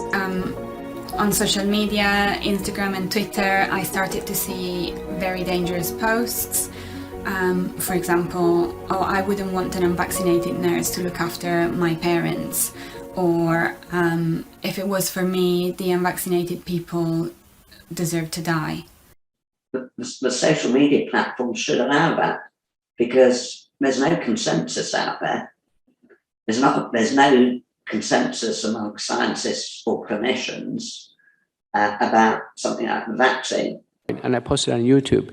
It went absolutely viral. And within about a week, YouTube said, you violated the terms of the community. And that's when Senator Johnson's office got involved in Washington and said, oh my gosh, this is important scientific information to help patients in the middle of this crisis, and social media is striking it down. Based on what authority? The censorship that we're seeing is unprecedented. It doesn't matter whether it's the mainstream media, the legacy media, or big tech, the social media. We now have a pseudo-expert advising the president. You know, Tony Fauci is a great person. His messages are quite clear. The CDC has surveillance mechanisms to determine if there's new microbes or anything out there in society particularly toxic that could be used in a bioterror situation. The Department of Homeland Security, the Department of Defense, we do all of that. Having said that, the worst bioterrorist is nature itself.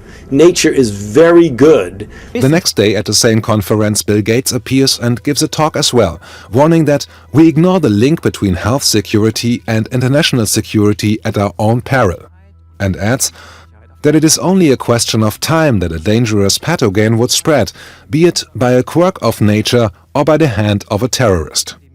The world needs to prepare for epidemics the way the military prepares for war. And I'm not sure how we're going to counter that except by getting out as much correct information as we possibly can and use the social media. Governments will need to partner with traditional and social media companies to research and develop nimble approaches to countering misinformation. This will require developing the ability to flood media with fast, accurate and consistent information. For their part, media companies should commit to ensuring that authoritative messages are prioritized and that false messages are suppressed, all mainstream media outlets. It's just that same graphic visualization of numbers and cases that is our reality now. And the present censorship by social media giants like YouTube and Google has been expressly advised on that event 201 just a few months before today's corona crisis. What had been planned then is now reality. And you know, the large-scale mass formation that we have seen from the 20th century on, it can never exist without mass media. So that's clear. You need mass media who distribute the same narrative time and time again to make this large-scale and long-term mass formation happen. And it's for 90% an unconscious process, but there is also for 10% intentional manipulation of the masses. That also happens. And usually the people who do it are convinced that they will bring paradise to society. The main media companies, TV, radio, newspapers, all owned by a very small number of people. And what they have done together is to make sure that you, the public, unless you do your own research, you, the public, will receive exactly the message they intend you to get. And they're collaborating with the pharmaceutical industry. Another rule that's stated by the Nuremberg Code is that the experiment must not be conducted when there is reason to assume that death or real injury will occur. Now, regarding the violation of this principle as stated above, the data on cases of death from the treatment is suppressed, and we, the citizens, only hear by unsatisfactory reporting systems and by word of mouth, through anecdotal cases, what the real data is with regard to injuries and deaths. Has been what I call the information chaos. The use, the orchestrated confusion and fear by manipulating PCR tests and over-amplifying them, by changing the metrics on how death certificates are calculated, the complete absence of any good information on case fatality rates or infection fatality rates, or all the things that our public health agencies ought to be telling us so that we can individually, with our physicians, evaluate the risk and treatment and prophylactic protocols. We weren't given any of that information.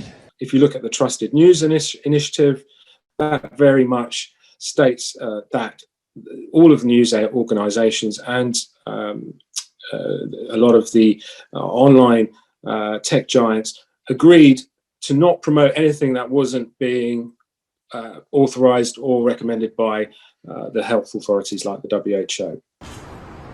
So I'm not quite sure why I became their target, although I think based on their history of being the first hospital in the country to mandate vaccines for their employees, that they are using me as an example based on what they have read, which I have not sent to them, but I've sent to my patients, and I have vocalized on Twitter.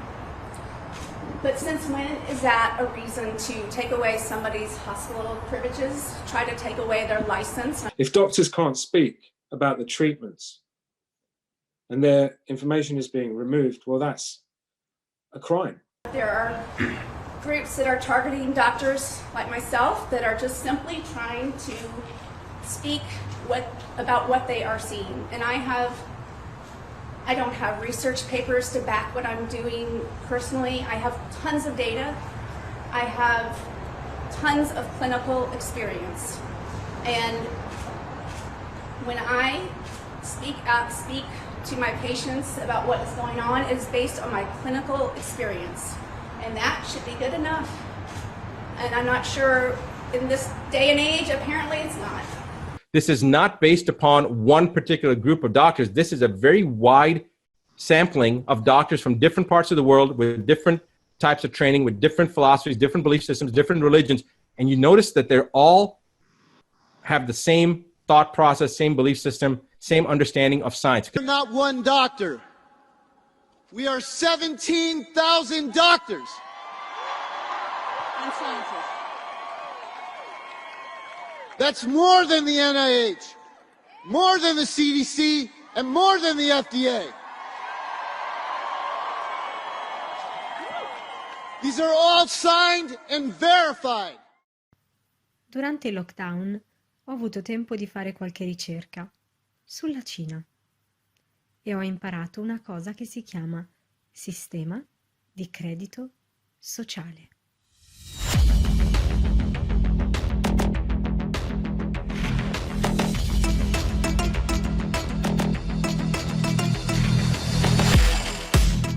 Locking down almost 25 million people. Crying out from their windows for help. No. No, what I need to translate, or what social credit system? Appena sentito parlare ed è quello che mi preoccupa un pochettino.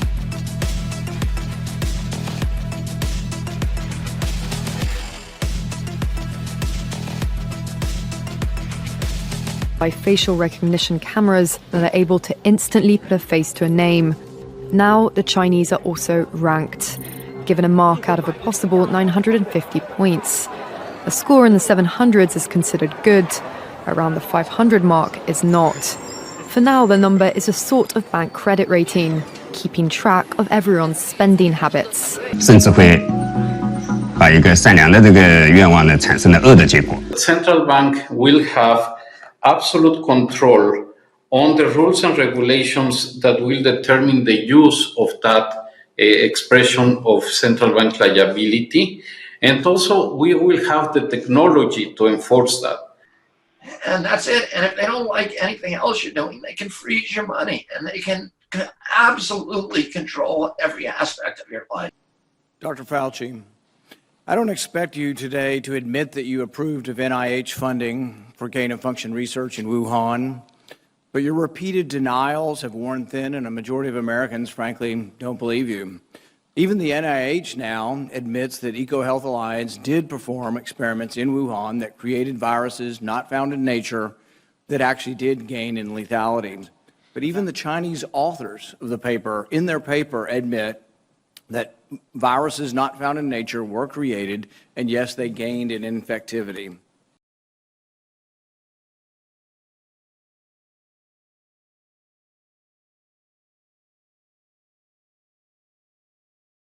That the good news is the elite across the world trust each other more and more, so we can come together and design and do beautiful things together. In my opinion, yes, indeed, the situation we're currently in draws very similar parallels to the atrocities that were caused during the Second World War. Molti si offendono, dicono non puoi paragonare al periodo del nazismo, però ti senti ghettizzata, messa da molte persone e dallo Stato soprattutto in un ghetto. Examined justifications for acts of genocide offered by those accused at the World War II Nuremberg war criminal trials.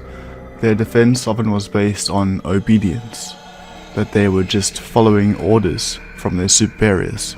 Milgram devised the experiment to answer the question: could it be that those who committed such atrocities in the Holocaust were just following orders?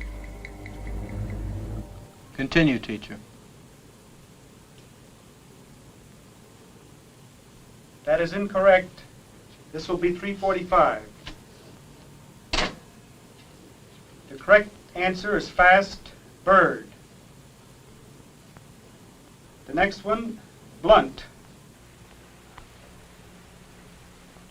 If he doesn't answer, I'm not going to go further with it. I think 345 is as far as I'm willing to go under his condition. He's complaining. As I said, the experiment requires that you continue, teacher. Experiment, the actors broke off in the middle of the experiment. When this happened, 90% of the subjects followed suit and defied the experimenter. In another condition, the actors followed the orders obediently. This strengthened the experimenter's power only slightly. In still a third experiment, the job of pushing the switch to shock the learner was given to one of the actors, while the naive subject performed a subsidiary act. In this situation, only 3 subjects out of 40 broke off. The results, as I observed them in the laboratory, are disturbing. They raise the possibility that human nature cannot be counted on to insulate men from brutality and inhumane treatment. There were many individuals, many Nazis, who were tried in Nuremberg in courts of law for the medical crimes that they committed. Now, this includes doctors, nurses, and other medical staff who participated. Now, what Matthias Desmet has shared with us, brilliant insight, is another one of those, aha, now that part makes sense, which is that this comes from basically European intellectual inquiry into what the heck happened in Germany in the 20s and 30s, and how did that happen? The answer is mass formation psychosis. It emerges in a society when very specific conditions are met, and the most central of these conditions, the most important of these conditions, is that there should be a lot of people who experience a lack of social bond, a lot of people who feel socially isolated. From this first condition follows the second one, which means that a lot of people experience life as meaningless or senseless. And the third condition is that in order for mass formation to emerge, there should be a lot of what psychologists call free-floating anxiety and free-floating psychological discontent. Yes, and then the fourth condition is that there should be a lot of free-floating frustration and aggression, meaning like people should feel, and that actually follows from the other conditions as well. So a narrative, a story is distributed through the mass media, indicating an object of anxiety, and at the same time, providing a strategy to deal with this object of anxiety. Then the following happens, or might happen. All the free-floating anxiety, which is extremely painful because it always threatens to turn into panic. So all this free-floating anxiety is connected to the object of anxiety indicated in the narrative, and there is a huge willingness to participate in the strategy to deal with this object of anxiety. Because in this way, people feel that they can control their anxiety and their psychological discontent better. And that leads up to something very specific. People suddenly feel connected again in a heroic struggle with the object of anxiety. So a new kind of solidarity, a new kind of social bond, and a new kind of meaning-making, sense-making emerges in society. And that's the reason why people follow the narrative, why people buy into the narrative, and why they are willing to participate in the strategy.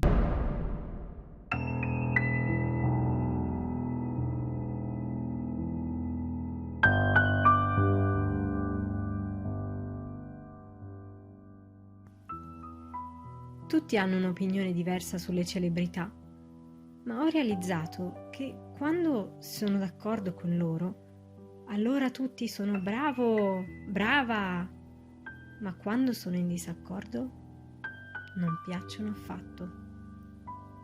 Ieri abbiamo ricevuto una telefonata molto inaspettata, siamo stati messi in contatto col Presidente del Consiglio che ha chiesto un aiuto da parte mia e di mia moglie. Io stesso, che pur per poter dare il buon esempio, da questo punto di vista lo farei subito, però assolutamente cercherò di rispettare le priorità, perché è giusto che siano rispettate le priorità. Quiet they've been, there's been the odd one standing up and speaking freely about what's going on, but generally it's like tumbleweed amongst the celebrity world. But health, it's all about health now. It's like COVID is the new religion. Perché sono loro le celebrità che danno informazioni in TV. Quindi vanno ascoltati se dicono delle cose sensate, secondo me, semplicemente. And celebrities have an influence. So it's what they do with that influence that's important, and it's whether they are paid to influence. So if you've got an interest, a financial interest in articulating whatever view you're articulating, you owe it to your followers to declare that financial interest. I know that they'll be getting told and paid what to say, so they will only say what the narrative is. No, everybody's too scared to say anything other than pushing it. Now, social media, the media and publications, the news, politicians, people that we regard as stars, the influencers are all telling us that if somebody is not vaccinated, they are the enemy. So I'm just wondering whether you had a balance there. You're getting paid to be paid to promote something. Now, actually, how much knowledge have you got about it? How much knowledge have you ever promoted any other drug before? Because it is a drug. And welcome to our exclusive interview with Bill Gates, the entrepreneur. And we have to make sure that we're ready because there will be another pandemic. That was printed in 2004, and in it they were warning us about all the ramifications of the way the FDA has been set up, how effective they are in protecting the population of the world. Are they interested in protecting the population of the world? È un esperimento, certo, ma preoccupa tanti scienziati e un gruppo di ricercatori cinesi innesta una proteina presa dai pipistrelli sul virus della SARS, la polmonite acuta, ricavato da topi. For a lot of reasons I'm against the mandate because, as a health professional, you respect people's choice. Everybody should have consent to accept something being put in their body. And one person hasn't got a right over someone else to make that judgment. I don't say what people should and shouldn't do. It's up to them. Speech and expression is a fundamental human right. It's protected under the Convention of Human Rights internationally and Europe, and also under the Human Rights Act in the UK. If we don't have the ability to speak or complain, then how can we hold our government to account? Our government serves the people. It's not the other way around. If we are to have learned anything about the past, then we must protect the rights of individual to speak and the right to protest. The deprivation of early treatments intentionally is a crime against humanity, because what that's done is it's led to further death and destruction. As we make the world healthier, is the population going to get so big that feeding everybody and maintaining the environment is going to be impossible? And that it was enshrined in law to protect the people of the world so that atrocities like this never took place again. And it is my pleasure to serve as one member of a group of distinguished international attorneys and lawyers who have been collaborating on this very important case for many months now. This case, involving the most heinous crimes against humanity committed under the guise of a corona pandemic on a global scale, looks complicated only at first glance. The people of the world were not advised that they would be taking part in a medical experiment, and their consent is required under the Nuremberg Code.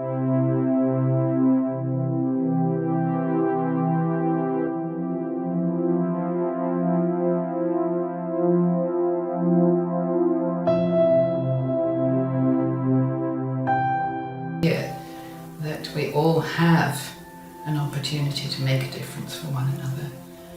That was never my intention. I will regret those remarks for the rest of my days, and I offer my profound apologies to all of you at home. Our government has the throttles jammed full forward in a race for totalitarian control. Many of you have the power of influence, whether that's media, policing, politics, the military, business leadership. You know the truth of what's happening around you as you're told lies. A voice inside you is saying, this is stupid, this is dangerous, this is wrong, and it is. But that voice inside you is useless if you stay silent. And it's always about allowing this part to communicate. Subtle communication, but sometimes a verbal communication is required. Expression is a very important tool when it comes to healing. Even if you feel angry with somebody, that ultimately they are a soul and they have their own needs, and whatever mistakes they make,